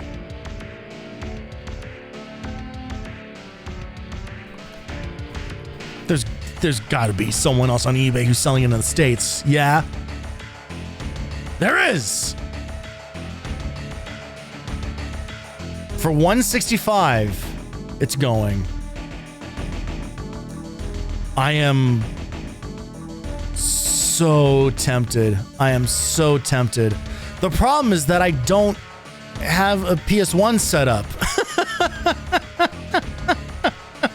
So that would be very difficult. Actually, don't even have a PS1 set up. This is gonna be, I mentioned this before, horrible betrayal to you all. I don't have a PS1. My brother has the one that we grew up with. Because I got a PS3, and because the PS3 is backwards compatible with the PS1 completely, it made sense for him to have it. So I would need to get this and a PS1. Oh, but just think of what a good stream that would make. I got to think of everything now in full content brain. Oh, there's another one out of box that's for $30. Oh, it looks bad. Ooh, there's literal like dust and cobwebs on this one. Okay, no. It's probably worth the premium to get it like in the box at least. Jesus Christ. Okay. I mean, fucking put it on the short list. Put on the list of other stream ideas. Like PS1 Reality Glove. I gotta know. I gotta know if that thing was any good at all. I'm sure it was garbage. But imagine playing Metal Gear with that thing. Like, imagine. Imagine playing Imagine my Tekken 3 stream that I just did, but with that fucking glove. Oh my god. All right, you guys want to see some cool moves for Croc 2? The answer is yes, of course. Hi, my name is Robert Hernandez from Third Party Test. The game I'm going to show you is Croc the Legend of Gobos on level 1B2. If you turn Croc 180 degrees around at the very beginning of the level, if you walk to the rock this is Croc 1. and stomp on it, a secret area will appear below. Oh. In the secret area, there are 5 hearts that you can continue to accumulate if you've already beat the level. Each heart will give you 1 life, and you can keep returning to this area until you accumulate a total of 98 lives. GameFAQs has that listed wrong. That's Croc 1. How about some cool moves for Jet Moto 2? My name is Chad Watson. I work for the TIP team here at Sony Computer Entertainment. We're going to be playing Jet Moto 2. I'm going to show you a shortcut that is in roller side. After the turnaround in the big tent, if you hit that just right, had to edit that. Just right. It's a very narrow shortcut. If you, I missed it. If you hit it just right between, hit between the Chef Boyardee sign and the Kawasaki sign just right. If you're racing against a bunch of riders, you can pass them all up in that area, because you miss the whole circle loop thing that goes on. And this is also kind of cool. That's... Ta-da. That's the best video that has been on one of these. That was fucking hilarious. Just keep in all the outtakes. Just watch this guy just fail at this simple trick over and over and over again. That was amazing. That was absolutely amazing. Let's see one more of those, this time for Pitfall 3D, a not very good video game. Hi, my name is John Diamond, and I'm a third-party tester. The cool Hey, John. code I want to show today is from the game Pitfall 3D. I guarantee you're going to be better than the last guy. Crane's Baby. You get an extra special surprise. It's the original Pitfall Harry from the early 80s. Oh, what a prize. you can play old Pitfall. All right. Apparently there's footage of the producer sleeping.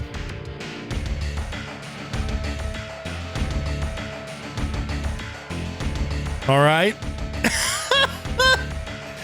And then the last thing that's on here is a video for WCW Nitro. So no music videos.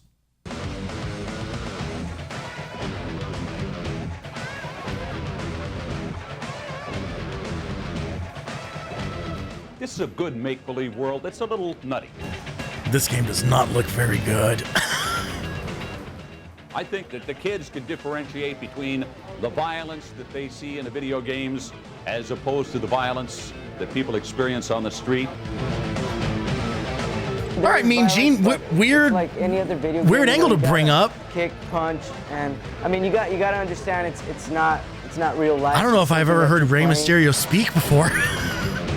I used to love watching Rey Mysterio. If you can play with it and sort of get it out of your system. Oh, please don't be any objectively awful people in this. Use it in a real life type of situation.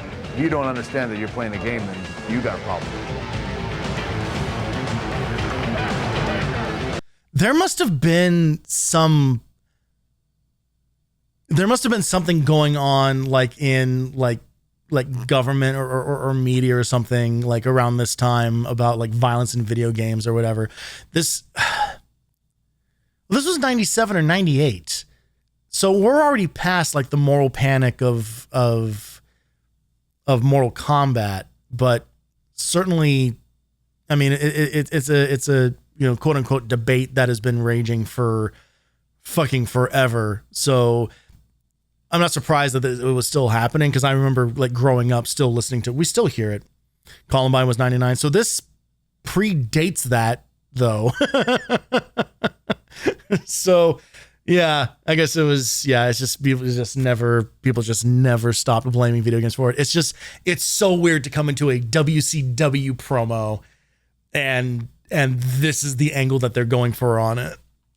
A couple of goodies here for you folks. You might want to try WCW Nitro on PlayStation. Underground, is that true? You get these underground? Are you getting these out of some guy's trunk? Truly an amazing voice. Pickle, thank you so much for the gift. So J-Dub, that was very kind of you. Thank you very much. All right.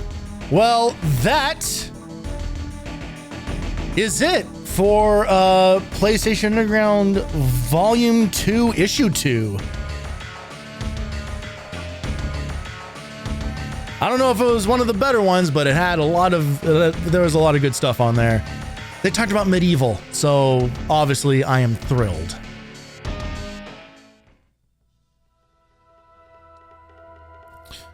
Let's not waste any time here. Let's just jump right into the next one. So we already know that we're going to be seeing some more, we're going to see more of that Net Eurose stuff. We'll see kind of like where Wormhole has progressed in a few months.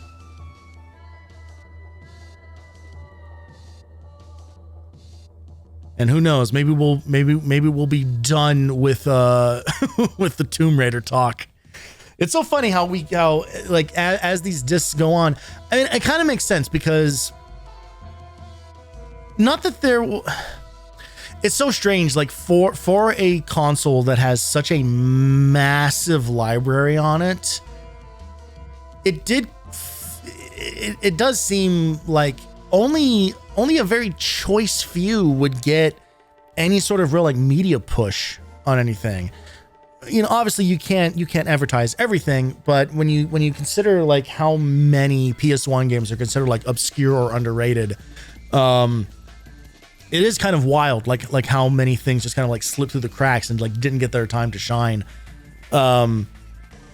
Which is just like all the more ridiculous, like why we keep seeing like a lot of the same games on these discs. You know, like we saw Spawn on like 3 of them. Now I think this is now like the third disc that we've seen like Tomb Raider stuff on it. You know, like they really backed like certain horses. Despite being a PS1 kid, I really never played Tomb Raider. I was just an avowed RPG and MGS guy. You're fine. You dodged it. You didn't need to play them. I've said before, and I will say again, the Tomb Raider games are not very good. They are clunky as fuck. They are so clunky, so difficult. They're not very well designed. Like Tomb Raider 2, like Tomb Raider 2's opening area has you making like this crazy like diagonal jump on a platform that blends in to the muddy ass textures in this cave and everything. And that is not the kind of thing that works on a game that is based on grid movement. Like it's not good. I don't know. I genuinely don't remember ever like legitimately beating a single level of any of those games. So I think I played both 2 and 3.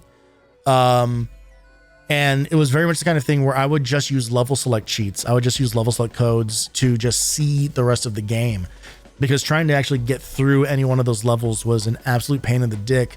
And it was also one of those games where there weren't like checkpoints and shit like that. So you would go do a whole bunch of shit for a very long amount of time, and then slip off of a cliff or jump into water or whatever the fuck, die, and then have to start from the beginning. You know, like, it was extremely unforgiving. And yeah, they're just not, they just do not feel good to play. I'm sure that there are some people for whom those games, you know, as is true of like every video game ever, there are going to be people who grew up with it, actively playing it, who probably got really good at it and probably appreciate it a lot more. But looked at like objectively, like, I don't think anyone could argue that those games have like good controls on them. Like, truly, there are things that I do appreciate about it. Like, they are overall like pretty, like, you know, like good looking games. Like, they were graphically impressive at the time. The amount of animation and everything is impressive. The thing that to me that is most impressive about those games is that Lara's ponytail has physics. Like, genuinely, like, they have like ragdoll physics on it, which blew my tiny brain back in the day. You know, so they're not completely without merit or redeeming quality or whatever, but there's nothing to be gained by going back and revisiting them. Go play the demo, you know, go play the training level of Lara's Mansion, go lock the fucking butler in the freezer, and then call it a day. All right, let's get into Volume 2, Issue 3 now. And see what's up on this.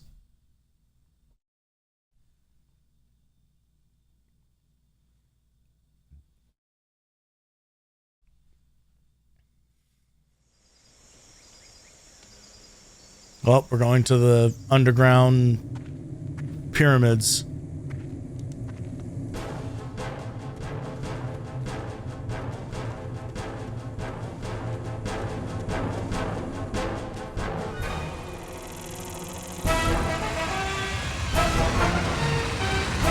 Something tells me there's going to be a lot of Tomb Raider on this disc. Do we have any music composed for this? Yeah. Well, I got some demo songs on this Yamaha keyboard. That'll work.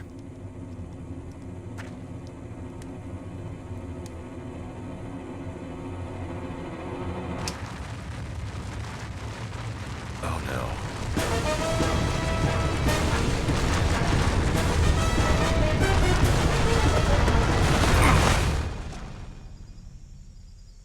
So just literally Indiana Jones jokes, like just working too hard for these things. I gotta subscribe. Wow, Jesus Christ. The fucking THX of, oh, hang on. Oh, we're doing the double intro thing again. Why was there a shirtless Rocketeer just hanging out? What? Why are we out in these streets all of a sudden? And T2 is starting. What the? Guys, too many ideas. We gotta narrow it down. We gotta narrow things in. We gotta figure out just one theme.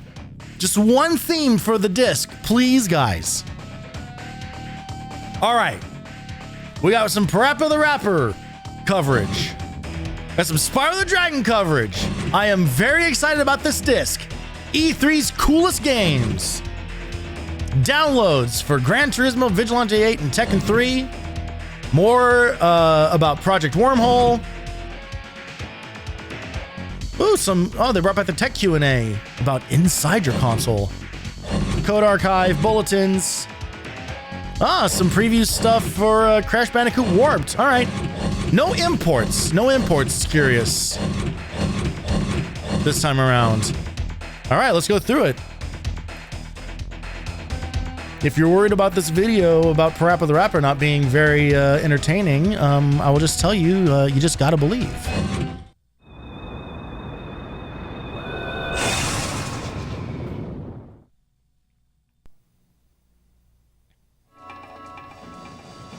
Welcome to the Fruits Dojo. I trust that you are here to redeem yourself. There's a whole new genre of interactive music video games. Here's an inside look at how it began. Are you ready, young one? I shall give you my best. People always have kind of a wall between music and life. I am a musician, so I don't feel any wall between music and me. So I want to erase this kind of wall. Kick, punch, it's all in the mind. If you wanna test me, I'm sure you'll find the things I'll teach ya. Sure to beat ya. Nevertheless, you'll get a lesson from teacher now. Kick. So if people can perform without thinking about the music, maybe it's happy and fun.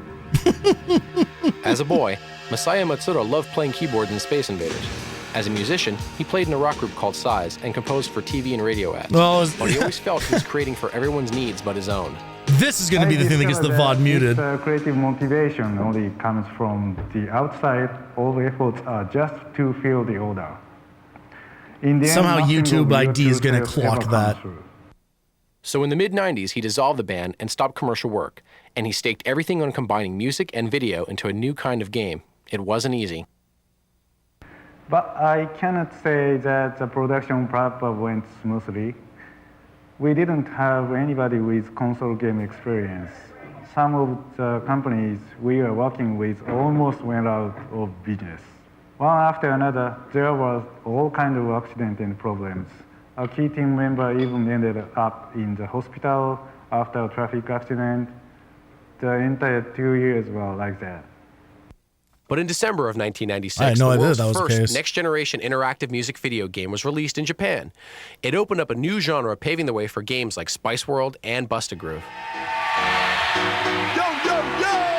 Check this out! It's party time in the house! For those who perhaps haven't heard of Papa, it's a rap game. Basically, the player follows the short word sung by the sensei and presses the button in rhythm to the rap. The rhythm of the sensei is shown on the top of the screen as button symbols. The player just has to follow along and press buttons as shown to the beat. And it's going to be really awesome, and people are going to fucking love it. If the player presses the wrong button or is off the beat, the score will go down. Check this out, come on and bring it down.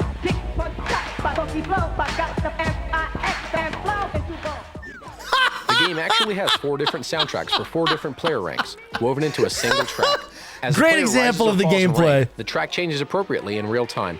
It's a breakthrough in programming. I am a chicken from the kitchen, and I ain't kidding, although nothing is written.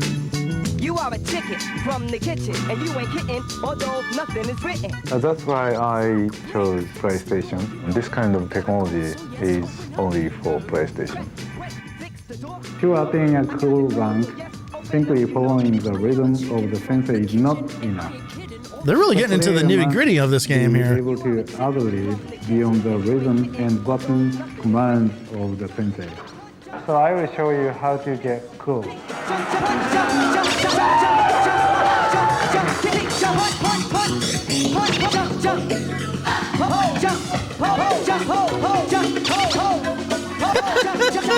Parappa won more than a dozen Look at him awards, having so much including fun Game playing of his the Year own in video Japan, game. That Most kicks Innovative ass. Game at E3 and the Computer Game Developers Conference.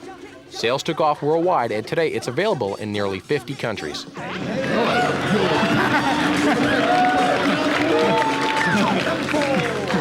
Did you check the toilet on the right? Did you check the toilet on the left? Is it still a video game if there's no competitive scoring? To Matsuda-san, there's only one way to measure it. It's all yours. That was close. You still like to enjoy the game? Yeah.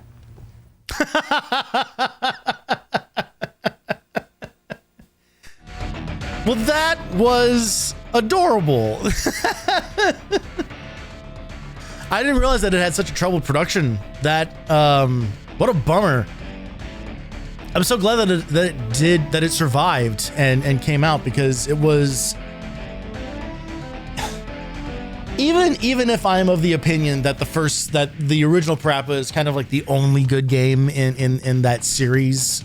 Like it was so like influential. Like everyone knew the kick punch, it's all in the mind thing. Like everybody fucking knew that, and it's still referenced like today. Like it is Like, that is like burned into people's brains now. And I'm so glad that that game had a chance to exist, because there's probably a whole like subgenre of like rhythm games and stuff that wouldn't have existed if that game hadn't succeeded. All right, tell me about fucking Spyro the Dragon. We are on for some fucking bangers. This Crash Warped is on here. I mean, this is like, this disc is coming after me specifically.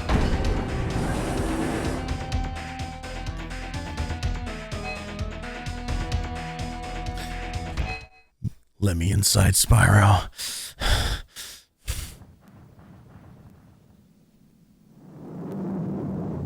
Well, I've never seen this video. Okay. When you make a game, all you start with is a blank piece of paper and a few big ideas. Ooh, the audio on this is not great. I wanted to see a game that was in full 3D, but where the primary focus of the game would be Mark Cerny, you beautiful bastard, you did it again. Had never been done before. How do you end up with a video game world that pulls you in? How can you make it stand out from other games? Your team will hit development walls and have to search for breakthroughs. Here's the inside story of the making of Spyro the Dragon in an exclusive tour for the PlayStation Underground. Hell yeah. The most difficult part was the beginning, determining what kind of game we were going to do after Disruptor. Craig Stitt said, you know, I've always wanted to do a game about a dragon. I've always loved dragons. To me, they are just the greatest creature. I mean, it's the combination of a Tyrannosaurus Rex with wings and breathes fire. I mean, you've got the best of everything in a dragon. And immediately everybody said, yeah, that's it.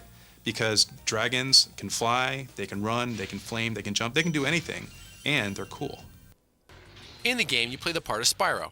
An evil creature named Nasty Nork has cast a spell turning all other dragons into crystal statues. You have three major objectives in the game. The first is to rescue all the dragons.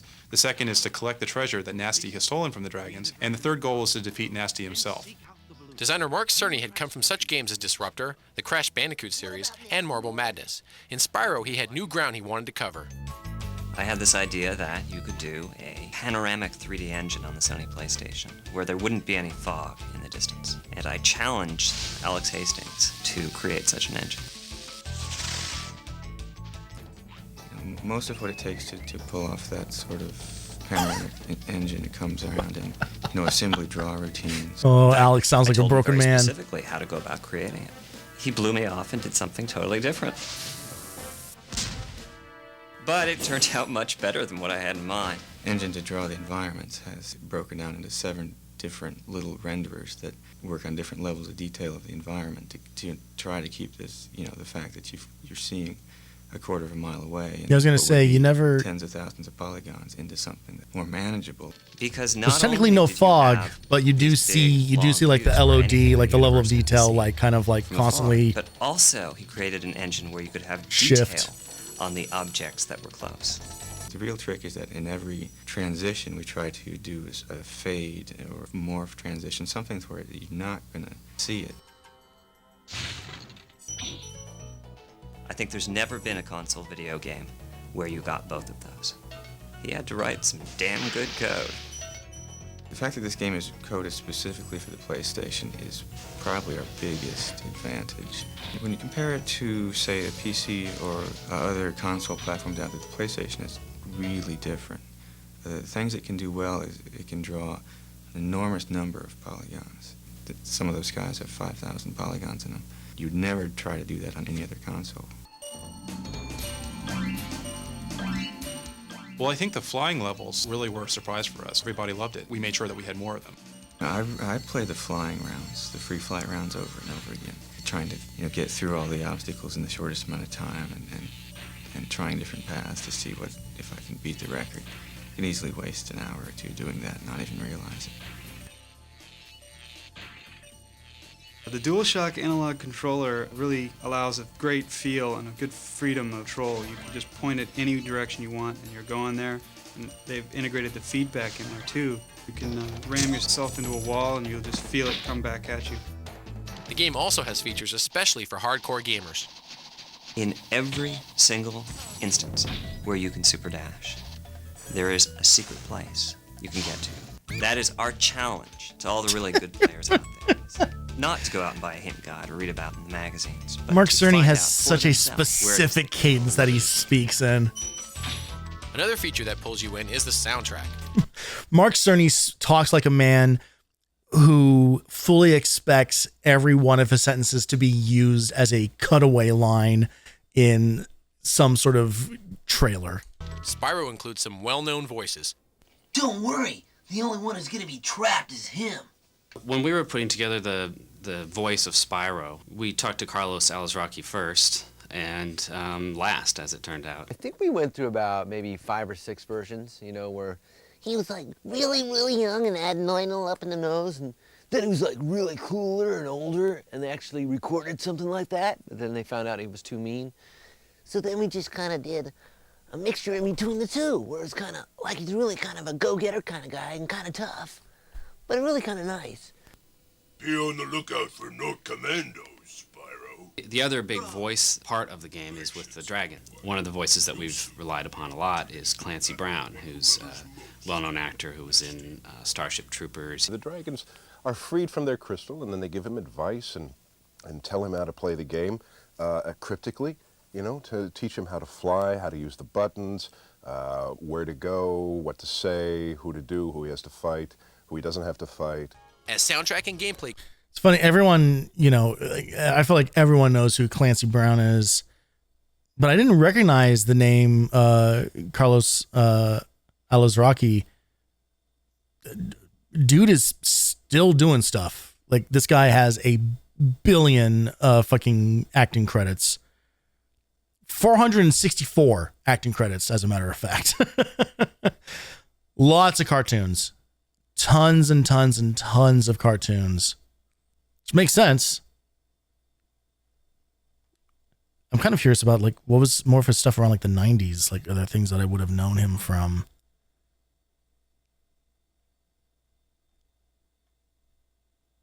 He was the voice of the mayor in Johnny Bravo. He was Loco in A Bug's Life. Who the fuck was Loco? I don't even remember.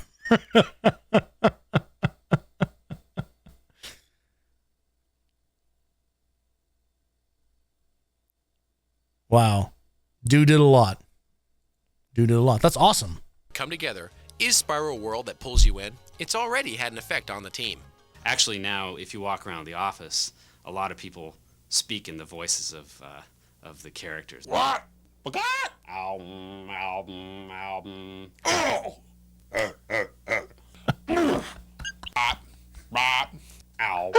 You can put that on the tape, I know.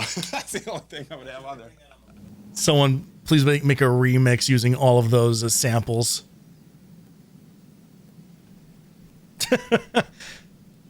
Send that footage to Aethel. Get some fucked up PS1 music going here.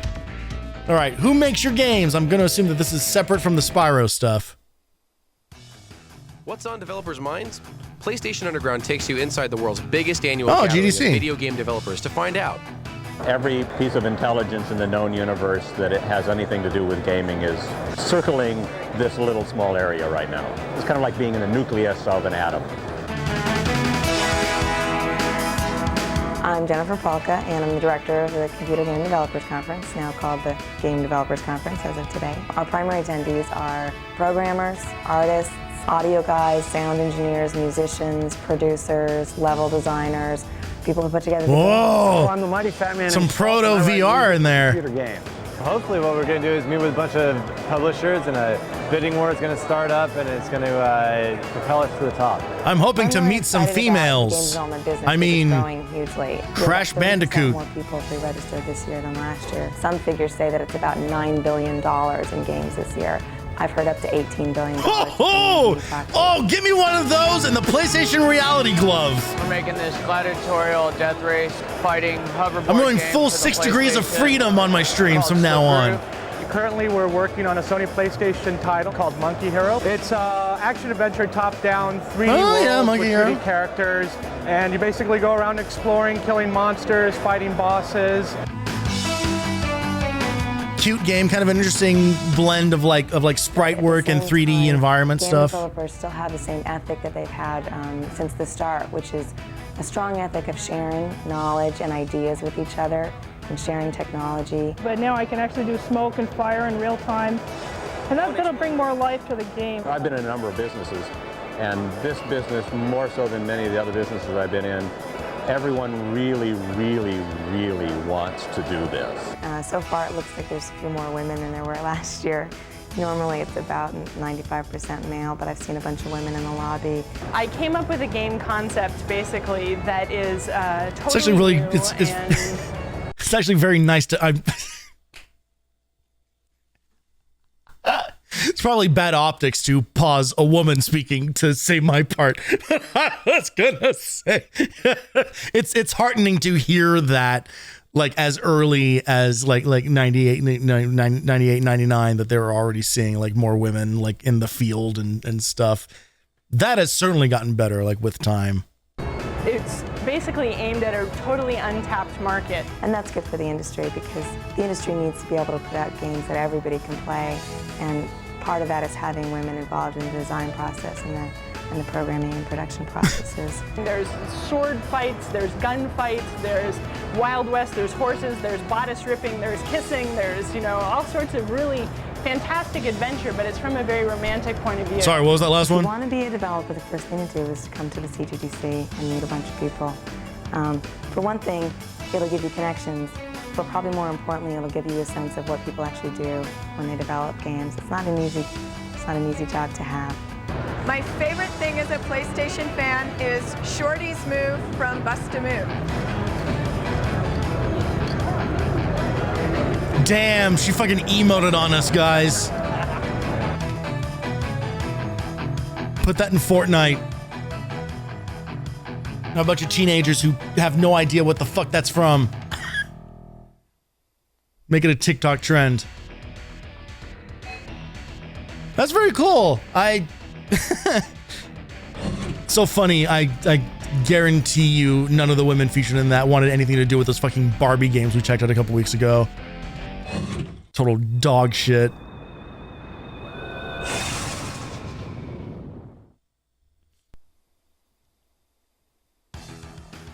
We're back at E3, baby! Show. This year, over 140 new PlayStation games went on display in Atlanta. We know you'd like to play these games yourself and see which ones are hot, but you're about to meet 4 industry pros who are actually paid to do this. Here's an exclusive look at some of their personal favorites. Hi, I'm Mark Vitello. I'm Mike Foster. Chris Seehofer. And I'm Chris Colon in the third-party evaluation department of Sony Computer Entertainment. PlayStation Underground has asked us to check out some of the hottest games at the show, so let's take a look. What the PowerPoint with Konami booth, and my first pick for the show is Silent Hill. Oh, okay. You play this guy.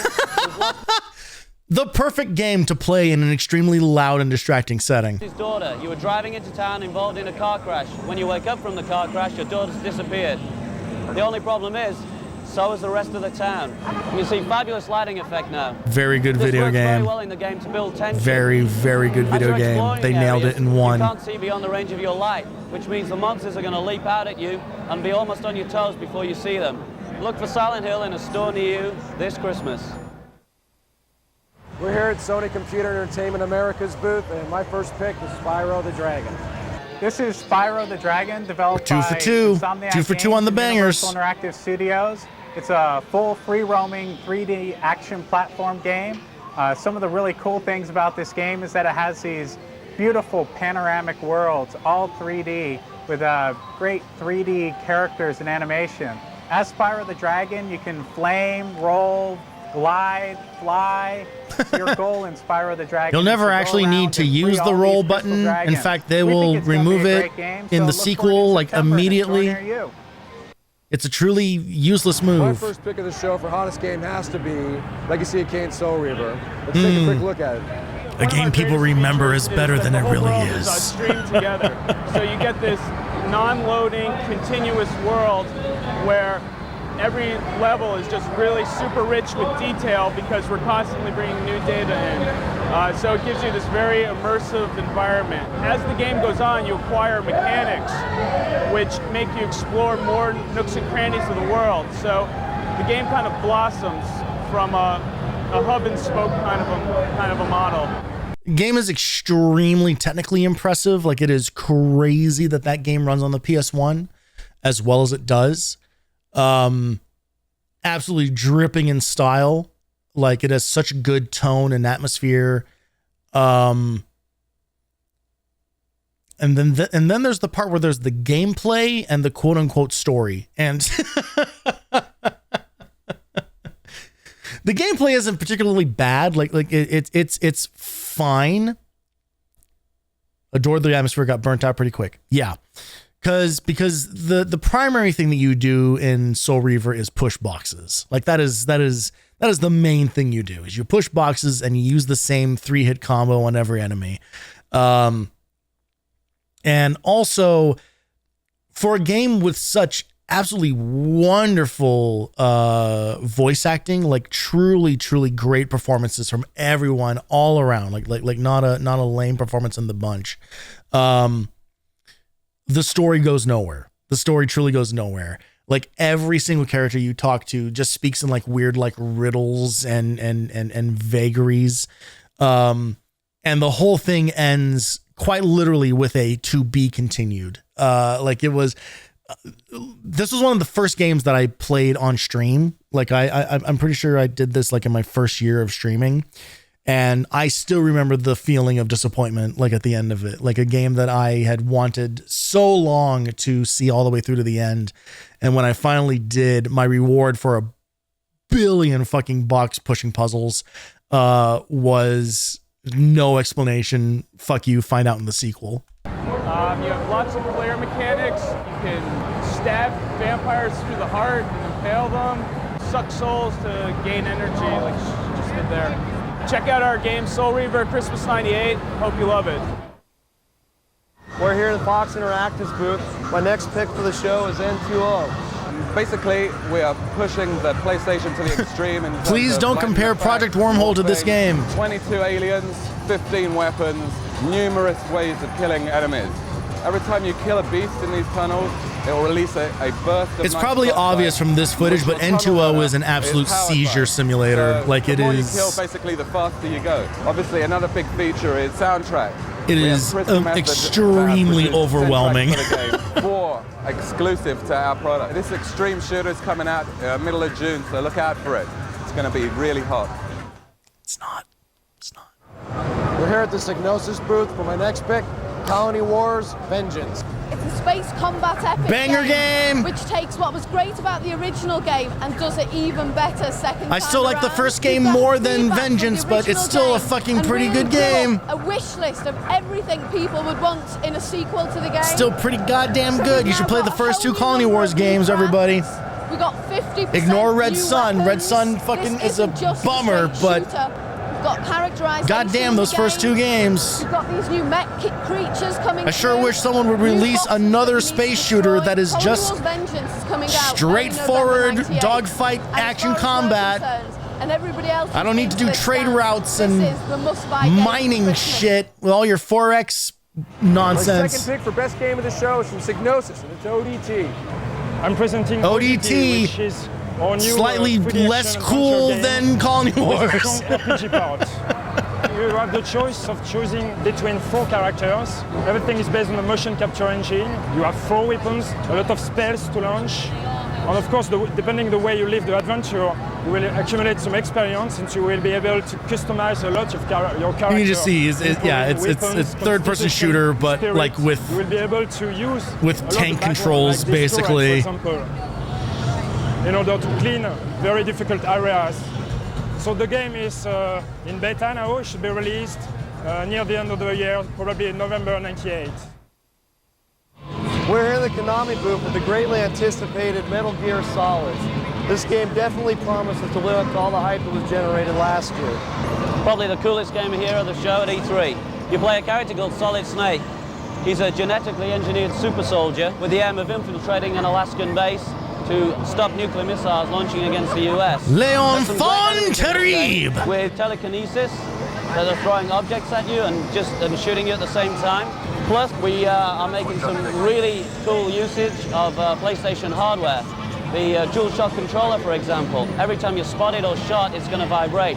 Plus, there's some other hidden things we can't tell you about right now. You'll be able to see Metal Gear Solid for PlayStation in stores this October. Keep an eye open for it. Another game that's frankly incredible that it's running on the PS1. My third pick of the show. It's called Brigandine, and it's a strategy RPG. Today we're checking out Brigandine, which is developed in Japan. Some of the features will be... I promise this TV is turned on. It's just loading. 50-some hours of gameplay. Has all the elements of strategy and RPG mixed into one, which makes it a really good game. It's like the best of both worlds. Like I do not remember ever hearing about this game. That type of genre, and a little bit of your traditional PC type simulation. Admittedly, it is 100% the kind of game that I would have ignored at the time. Christmas, you guys should all check it out. It's a great game for hardcore RPG. Great. But gamers. It's like a dream come true. I feel like you'd be hard pressed to find anybody who knew anything about it. Cray Rally from Codemasters. 48 tracks, all unique, end-to-end, representing. Man, Codemasters has been making fucking car games for a long time, haven't they? Saw it, but never tried it. Yeah, I don't think I ever even saw it. There's rolls, there's crashes, there's definitely. There's a good chance I probably have the ROM for it. You have to rebuild your car during the service stages, so it's as much a strategy element within the Looking game. at that footage, you know, I mean, obviously, like some of this footage is a little difficult to, you know, get a really solid idea, but It's a great game. I can certainly see the appeal of it from a general Those perspective. are some of the hottest games. See you next year. I'm sure you'll see us for many, many, many years to come. I can't imagine that E3 would ever go away.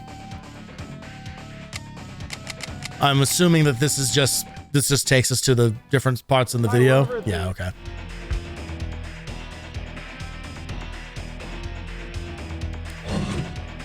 All right, let's skip the download station. All right, let's find out more about Project Wormhole. Let's see how much they've changed in the, I don't know, 2.5 months since the last time we would have seen whatever they're doing on it.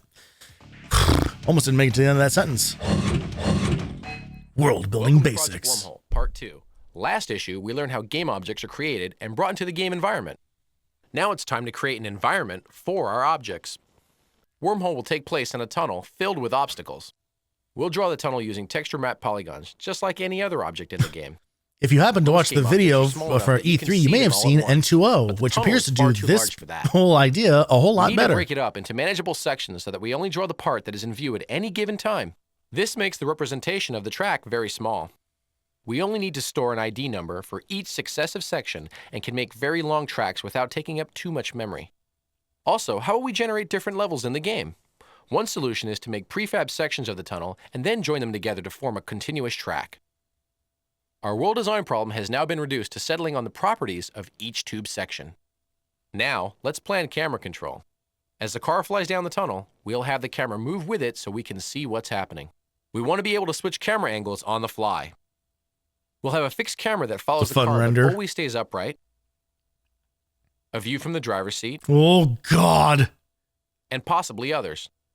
This completes our look at constructing the world.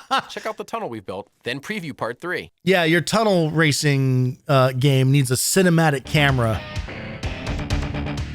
All right.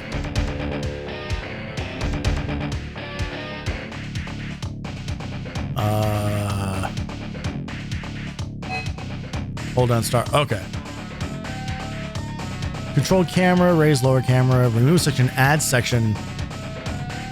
Fly. Oh, wow. We can actually build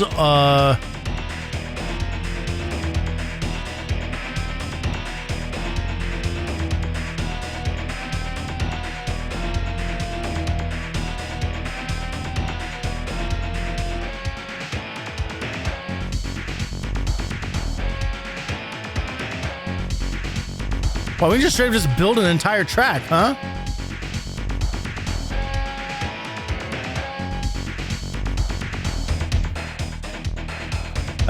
That's pretty wild. That's actually fucking crazy that they put this whole thing in here. Bunch of different like variants and shit. There we go. Yeah, let's fly that. What happens when the tunnel double backs on itself?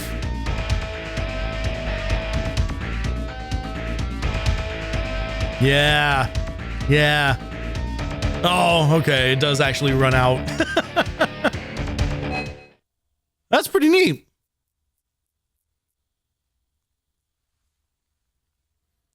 It's cool that they kind of have like just like these little like just like bite-size you know, chunks of kind of like, so that you don't like overwhelm people with information. All right, tech Q&A. Tell me how my PlayStation works. What is it about the PS1 that makes all the boobs so pointy? Not fucking Blasto again! You've got two choices. Pay $2 grand for a computer with a 200 megahertz processor, 32 megabyte SD RAM, 3D accelerator card, 4 gigabyte hard disk, 3 PCI slots, 1 AGP port, 4 or megabyte pay a video fraction of that for a PlayStation. Yep, and that's a one-to-one comparison. Run 3D games at less than 1/10 the price of a PC? Let's pop the hood and take a look at its design advantages over the PC. We'll talk in plain language and look at 4 chips. Think of them this way. Like, admittedly, you know, obviously, like, PC gaming has become way better and now, like, the preferred, you know, setup for a while, but really not for that long. Like, it's really only been, like, in the last 10 or 12 years or so that, you know, like, PC gaming has been, like, kind of like the thing. Like, there really was, like, a lot of just like headaches and shit that just kind of like went with doing gaming on PC and stuff. And you could easily make the argument for, and I used to make it, you know, like all the time, of just like the simplicity of just having a console that just plays games. That said, it is hilarious to make that as like the comparison point, though. It's like, obviously computers do so much more than just play games.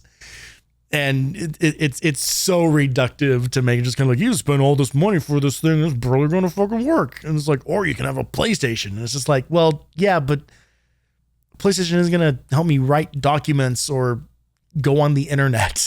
One is a juggler that manages information. Another is a math brain, which recalculates it. An artist draws from the calculations, and a palette and canvas give the artist room to work. From there, the image goes onto your TV screen. That is a muddy fucking metaphor. CD to screen. A laser bounces off pits and bumps in the microscopic track of your CD. These are read as zeros and ones, offs and ons. The zeros and ones are translated into 3D coordinates.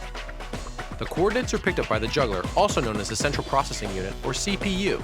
It interprets the data, divides it into jobs for the other chips to do, and manages the workflow. A CPU, kind of like, you know, kind of like what's inside a computer. It's the Geometry Transform Engine, or GTE. The math brain does calculations that scale, rotate, and translate.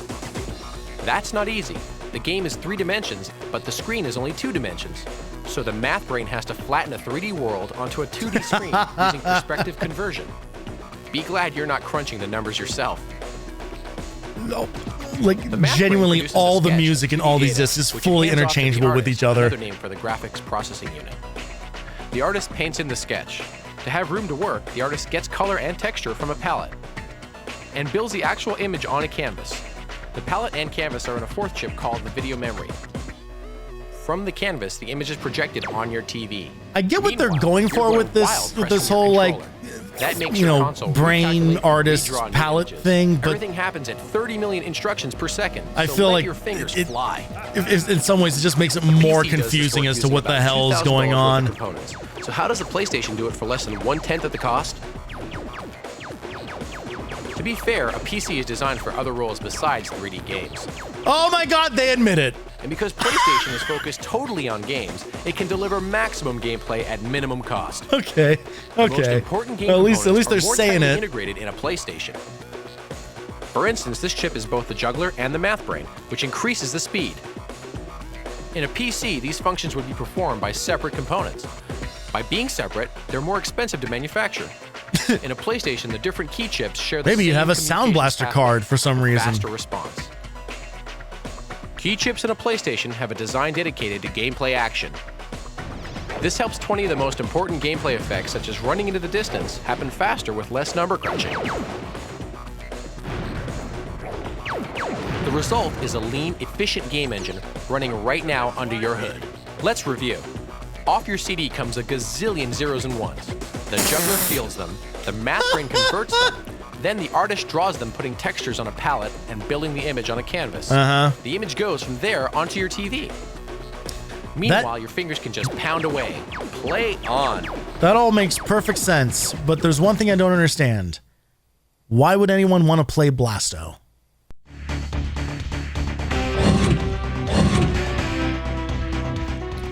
All right, what do we got in the bulletin section? Anything good in here? Oh, hey, there goes the PlayStation truck. Go check that thing down. Get it to come to Vegas.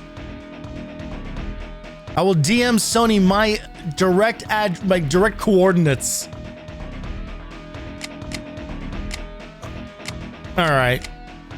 Yeah, I guess the bulletins. There's just really not a whole hell of a lot going on here. Let's see if have they expanded the threads line. It's been a year. Oh, hang on.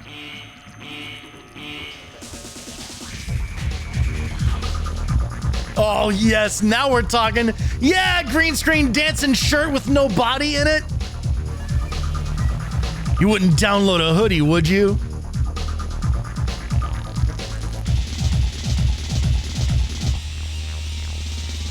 Okay, this is way better than just like a fucking slideshow. It's so manic and crazy.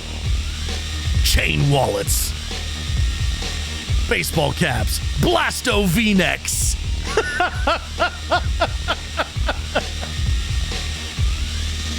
And David Jaffe's varsity jacket. Wear this screen. Okay. Interesting. Oh, okay, and now we do. Oh, hey, there's also for your kids. What kid wouldn't want a Blasto Polo, huh? Yeah, kids in white turtlenecks for all your, when you send your kids away to tennis camp.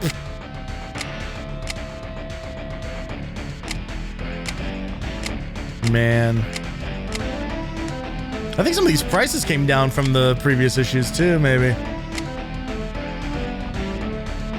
Still wouldn't mind the Parappa ski cap, I gotta say. Wouldn't hate having one of those.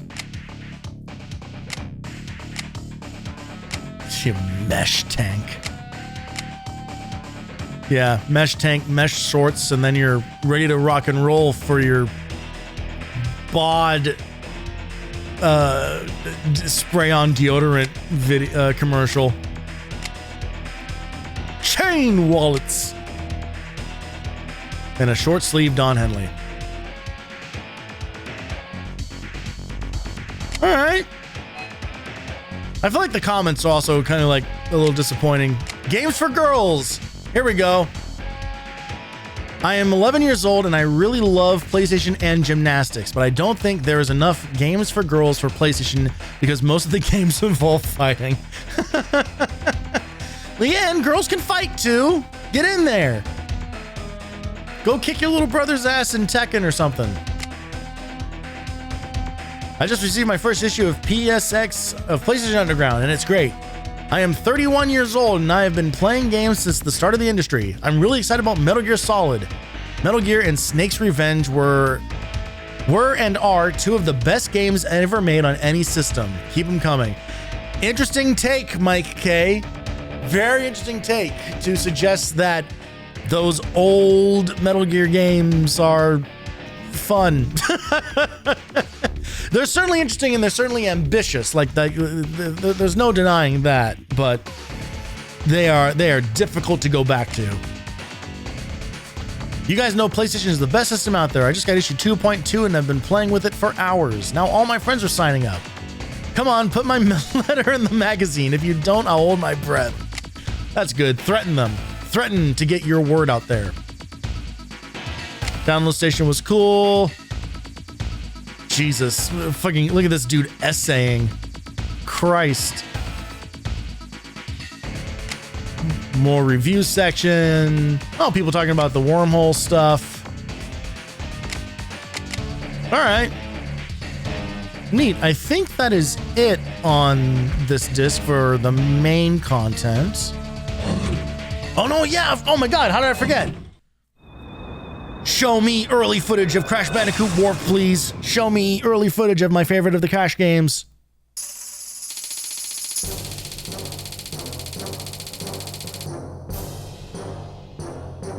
Dog cam?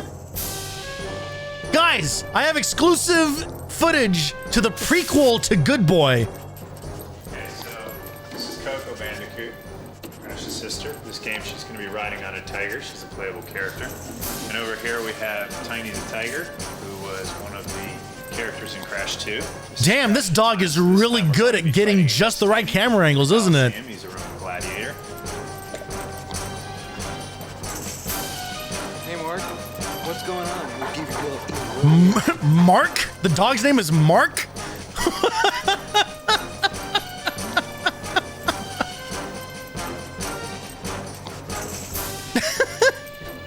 Yeah, these are my dogs, Mark, Candace, and Tom. Good girl. Great footage. Thanks for the underground footage. We'll put you in the next underground. Could literally see the cameraman in the window. Is that it? Is that it? No! God damn. Okay, next issue we're gonna get a bunch more information about Crash Warped. I'm very interested in seeing like behind the scenes and making of stuff about that game. It's my favorite of the Crash series, and also it is like the most ambitious of them as well. Like there is a lot going on in that game, so I would love to see like how they made all that shit. All right, what do we got for cheats?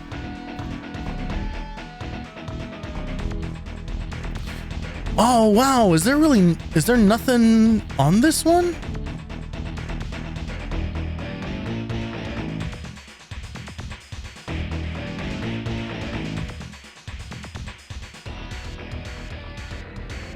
Okay, there are some things. Okay, GameFAQs doesn't have all of it, but IGN's website does for some reason.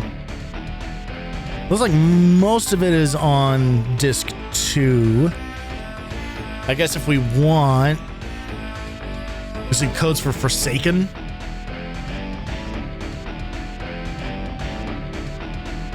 Okay. Circle square, circle square. Nope, that one doesn't work. It's supposed to be codes for Contra, one of the Contra games on here. But it might be wrong. There might be like bad info on this. Okay.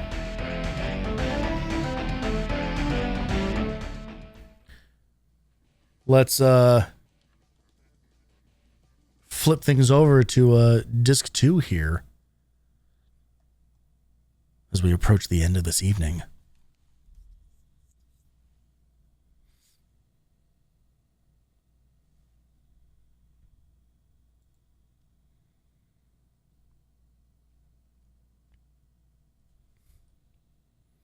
There might actually be a music video in this one now. Oh, hey, we're getting slightly new videos for the vault stuff.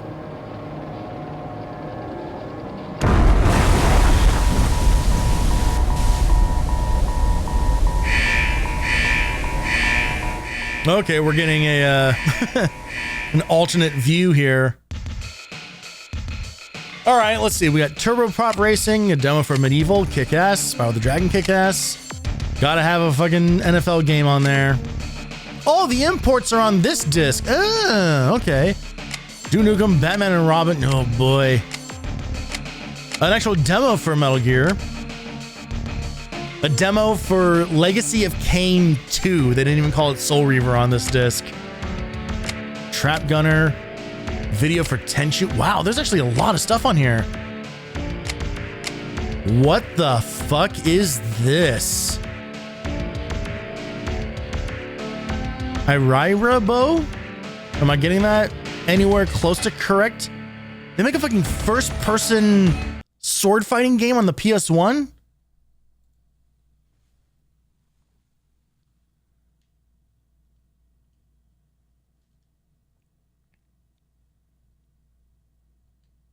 우짠난짠からの挑戦状完全攻略できたら100万円もう夢じゃない全人類へ向けられた悪意がここに勝つのは人かマシーンか Oh, Jesus Christ. Whoa, whoa. What the fuck did we just...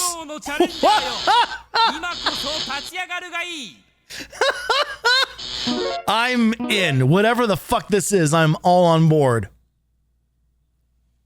選択可能なコースはご覧の通りさあチャレンジャーよ心して選ぶがいい Let's just start with the default options here.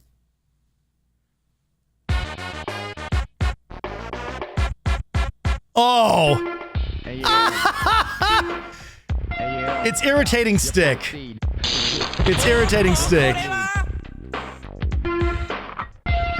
It's not. Oh, god damn it.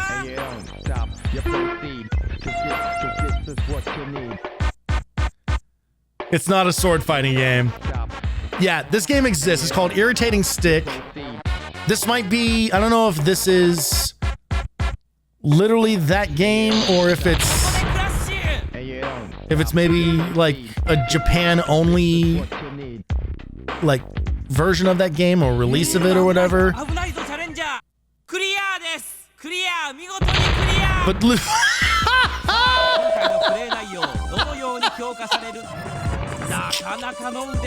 there's too much happening. There's birds, fireworks, and confetti. There's too many particles. Amazing. That's that whole game, by the way. It is literally just navigate through these levels without touching the walls.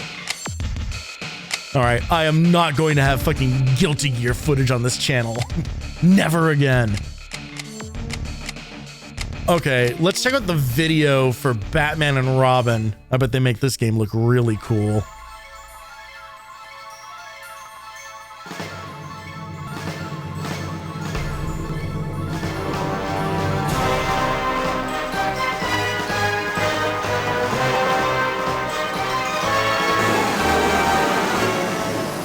Ooh, this video compression is not doing this game any favors.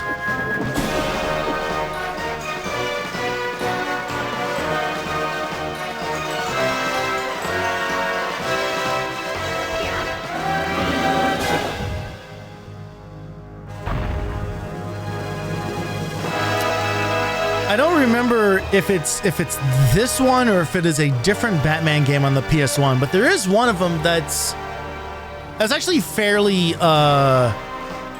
ambitious because it has like a pretty like open okay, I think this is one. It's not quite an open world game, but it has like some pretty big like open environments to do vehicle stuff in. And then I think it then like breaks up like into like levels and stuff.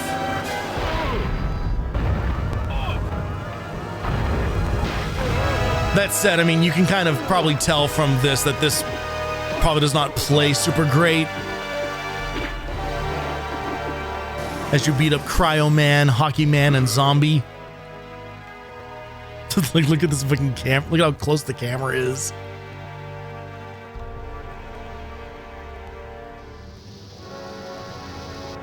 It's got the look, it's got the style going for it. Graphically, it actually looks pretty impressive.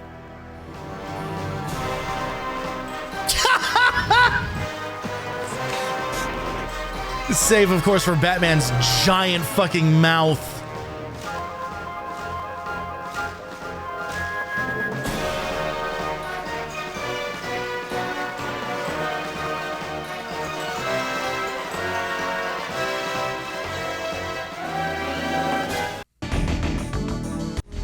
Real bummer that there were basically like no good Batman games until like Arkham Asylum came out.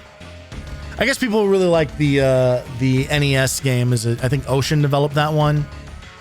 Like people usually look at that one as a pretty solid action game. But then, yeah, Batman did not really fare well for a long time, especially in some of these like third-person 3D games. Just super clunky, weird controls. But goddamn, that first Arkham game is so good. That first Arkham Asylum is like truly like I feel like belongs like in like list of like best like most important games. Like they did so much cool stuff in that game. Like they, you know, to steal a line from Donkey, it really makes you feel like Batman, but it truly does. Like it's such a cool environment to go around. It feels like it's a great evolution of like the Metroidvania style of gameplay and everything. Like it just really kicks ass. And I like it best out of that trilogy, you know. Like Arkham City is still really good. And then people have pretty mixed feelings about Arkham Knight. I didn't mind it, but it was also really long in the tooth by then, and that game feels like it's trying to do so many different things that it really kind of loses its way. It feels very muddy, like nothing really feels connected. I like the very like self-contained adventure that Arkham Asylum is. Like it feels like you're playing through a singular story from start to finish, right? With little side tangents here and there, but nothing that ever like fully distracts you from the main thing. As those games went on, they just got bigger and bigger and crazier, and I feel like they're just not as compelling as that first one is. Like it was fun like exploring Arkham Asylum and kind of like uncovering more and more bits of it like as you go through it. Let's check out the video for original Tenchu.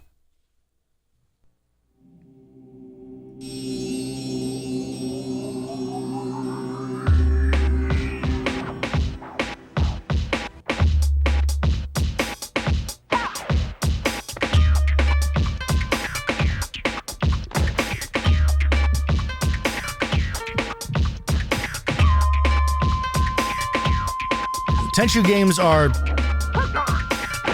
pretty rough. They don't feel great.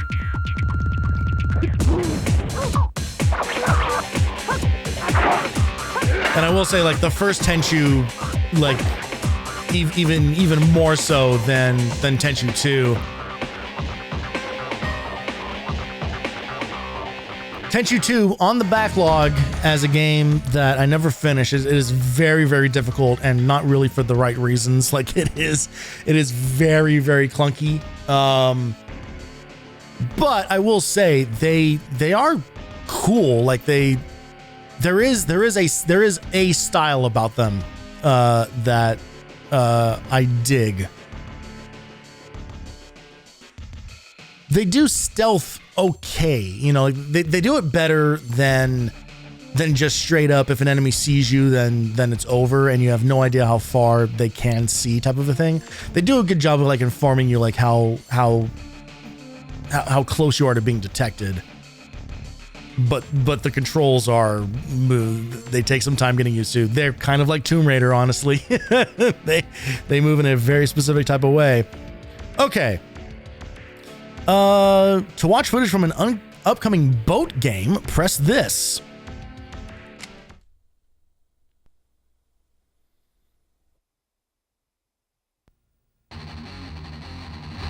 Oh, there's a video for one of the games that already has a demo. Right now we're working on some new design, and we're trying to do is to continue pushing the envelope as far as PlayStation is concerned. You know, really trying to expand, you know, the gaming. Okay, some behind-the-scenes stuff.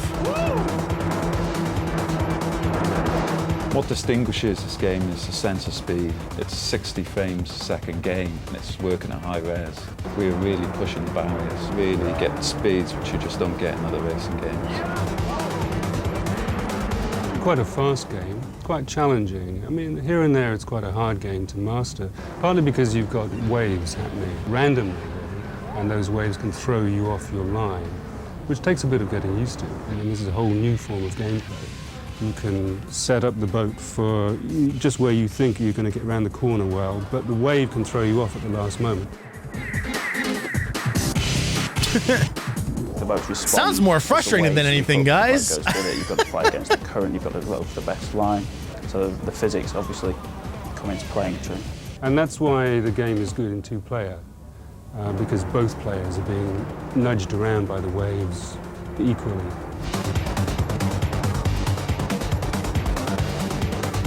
And that's what adds to Rapid Racer as opposed to a sort of straight driving game. You've got the physics of the dynamic of the vehicle. I like how not a single piece of this gameplay has shown anyone being able to drive in a remotely straight line. On the jungle track, I had hundreds of spotlights and they brought across, so there's a lot of subtlety you get in light in.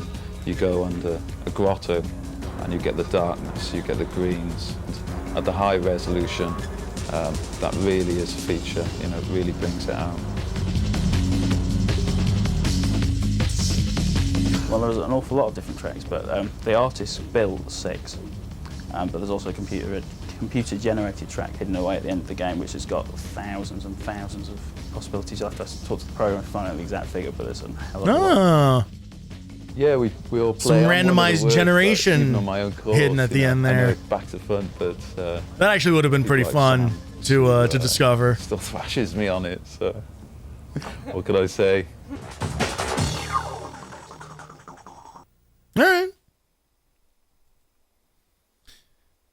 All right, ladies and germs. Last thing on the disc for tonight, and it's probably a thing I'm gonna have to fucking edit out of this, so enjoy this while it's happening and real. Uh-oh. Oh no! Is it actually not real? Circle, square, circle, square. No! Really?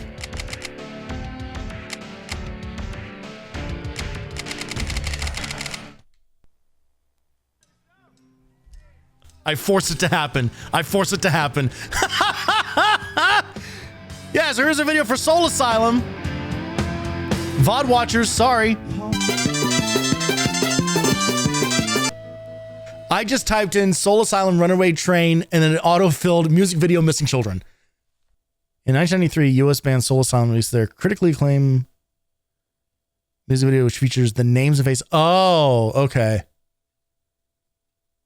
Oh wow! So literally, like they filmed the video as like a missing children awareness thing.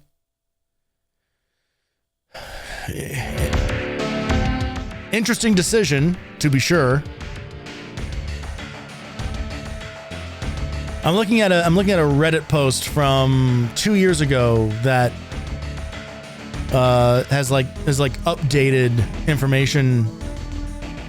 Some are resolved, some are still missing. Wow, ugh. Well, what a fun note to end tonight on.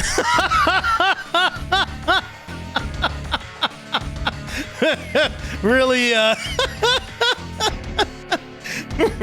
really got into all the fun things about the late 90s. You know, Spyro the Dragon, Crash Bandicoot Warped, how goofy E3 was.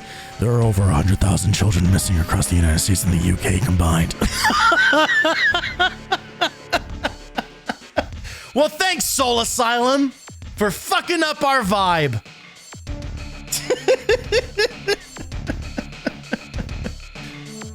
Overall, a pair of banger discs tonight. There was some really good and fun stuff on there. And yeah, we will close the book on PlayStation Underground until a week from now when, I don't know, maybe this feature like hits its end. Who can say? But it's definitely over tonight.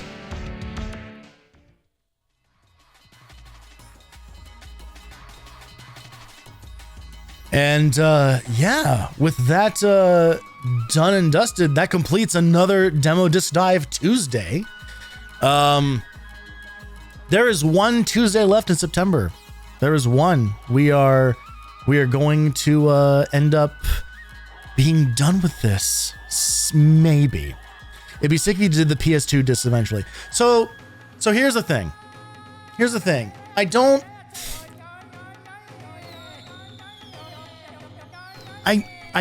want to like necessarily like lock myself into like a permanent thing that I always do, because that starts getting in the way of like other programming, and especially when I'm doing like more like long play stuff and everything, it starts getting in the way. However, these have been so much fun that I do want to keep doing them. So obviously we're still gonna do next Tuesday. Like we'll still do another one of these, and we'll wrap up more PlayStation stuff. Because here's the thing, we've only been looking at the PlayStation Underground, right? We have been skipping all of the PlayStation official magazine stuff. Now, admittedly, most of those are just straight demos. I don't know how much multimedia stuff is on any of those. But like there's a whole other world of demo discs just on the PS1 alone. You know, I have 116 of them. We've looked at 10. So there's that, right? You start adding in the PS2 in there, and like, holy fucking shit, like how many of those exist? I used to get the official Xbox magazine when I had a 360, you know, like if there are rips of those out there that I can get my hands on, like there's a lot, there are a lot of options available. So I do not want to abandon this completely. There's too much fun, goofy shit on these discs to give this up. So we shall see. We shall see. I think what would probably be the best idea would be to maybe dedicate like instead of a weekly thing, maybe like a monthly thing. We do like a big, like extended look. Like maybe we do like a Sunday stream or something where we do like a longer look at these discs or something. And we kind of just, you know, dedicate just like a big chunk of time to them. Cause I love these. I really love these. Like I was not blowing smoke earlier when I said that these are my favorite streams that I've been doing. Not even just in the PS1 September stuff, but just like across the board. Like these are so much fun. So yeah, I definitely want to keep doing them. I just don't know what that format looks like quite yet, because there's a lot of stuff that's about to start happening. October's coming up, and I won't spoil it specifically, but I will say like this whole PS1 thing is going to culminate with us kicking off what's going to be the next long play game, which is the next long play game on the backlog, that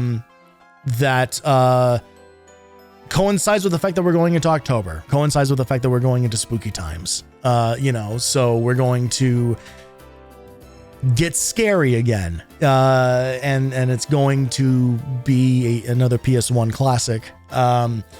And I don't want to then start like putting like the brakes on that, because I will be getting back into other scheduling for long play stuff again. And on top of that, very soon after October, there will be something special happening in November. So, you know, we'll see what happens. As always, I kind of, you know, I stream when the mood is right, most times. So we will, I'm talking myself into a circle here. I don't even know what I'm saying anymore. Point being, we're going to keep doing demo discs. We are absolutely going to keep doing, like, do not worry that the demo discs are going away. They are not. I just need to figure out a way to program them into the rest of the schedule so that it makes sense. But absolutely, we will keep doing this. And yeah, if I can find, let's find out right now.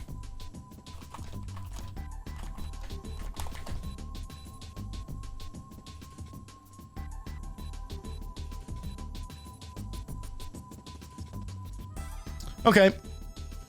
So I am on the Internet Archive. There are 102 files labeled PS1 demo ISOs.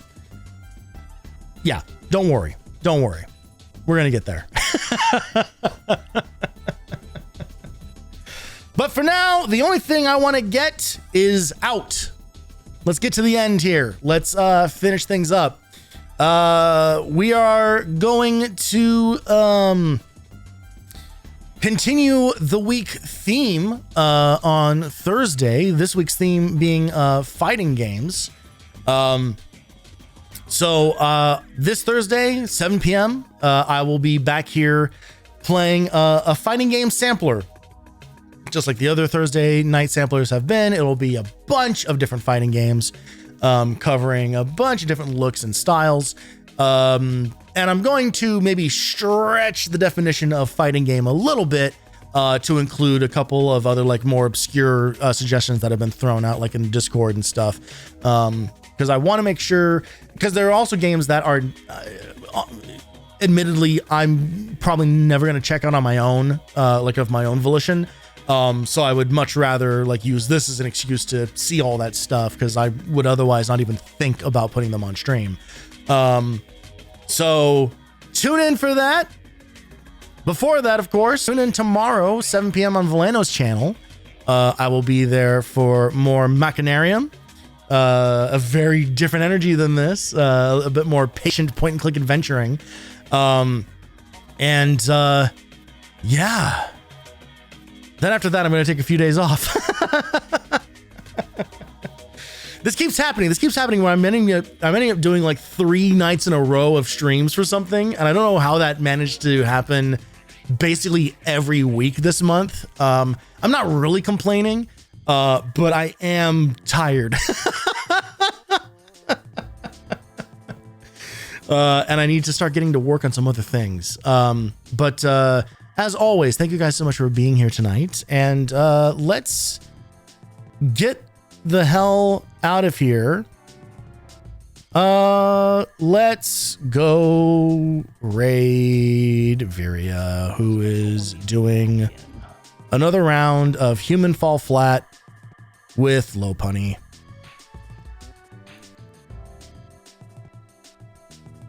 A game that I feel makes her laugh and wheeze harder than any other game I've ever seen her play. So go give some love to Viria. If you're not following her already, you probably should be. She's pretty cool. And it's fun to make her laugh. So go spread some love. Thank you guys so much for being here tonight. Thank you for joining me on yet another journey into the 90s, for all of its ridiculous angles and flashy edits and strobe lights. And thank you, Pickle, for the subs, and thank you just in general for anybody who came around these parts. I haven't said it in a while, but you know, I still feel this way. With 8 billion people on the planet, it means a lot that you chose me tonight. So thank you so much for being here if you were. And I will catch you guys all on the next one. Adios. Funky drums from hell.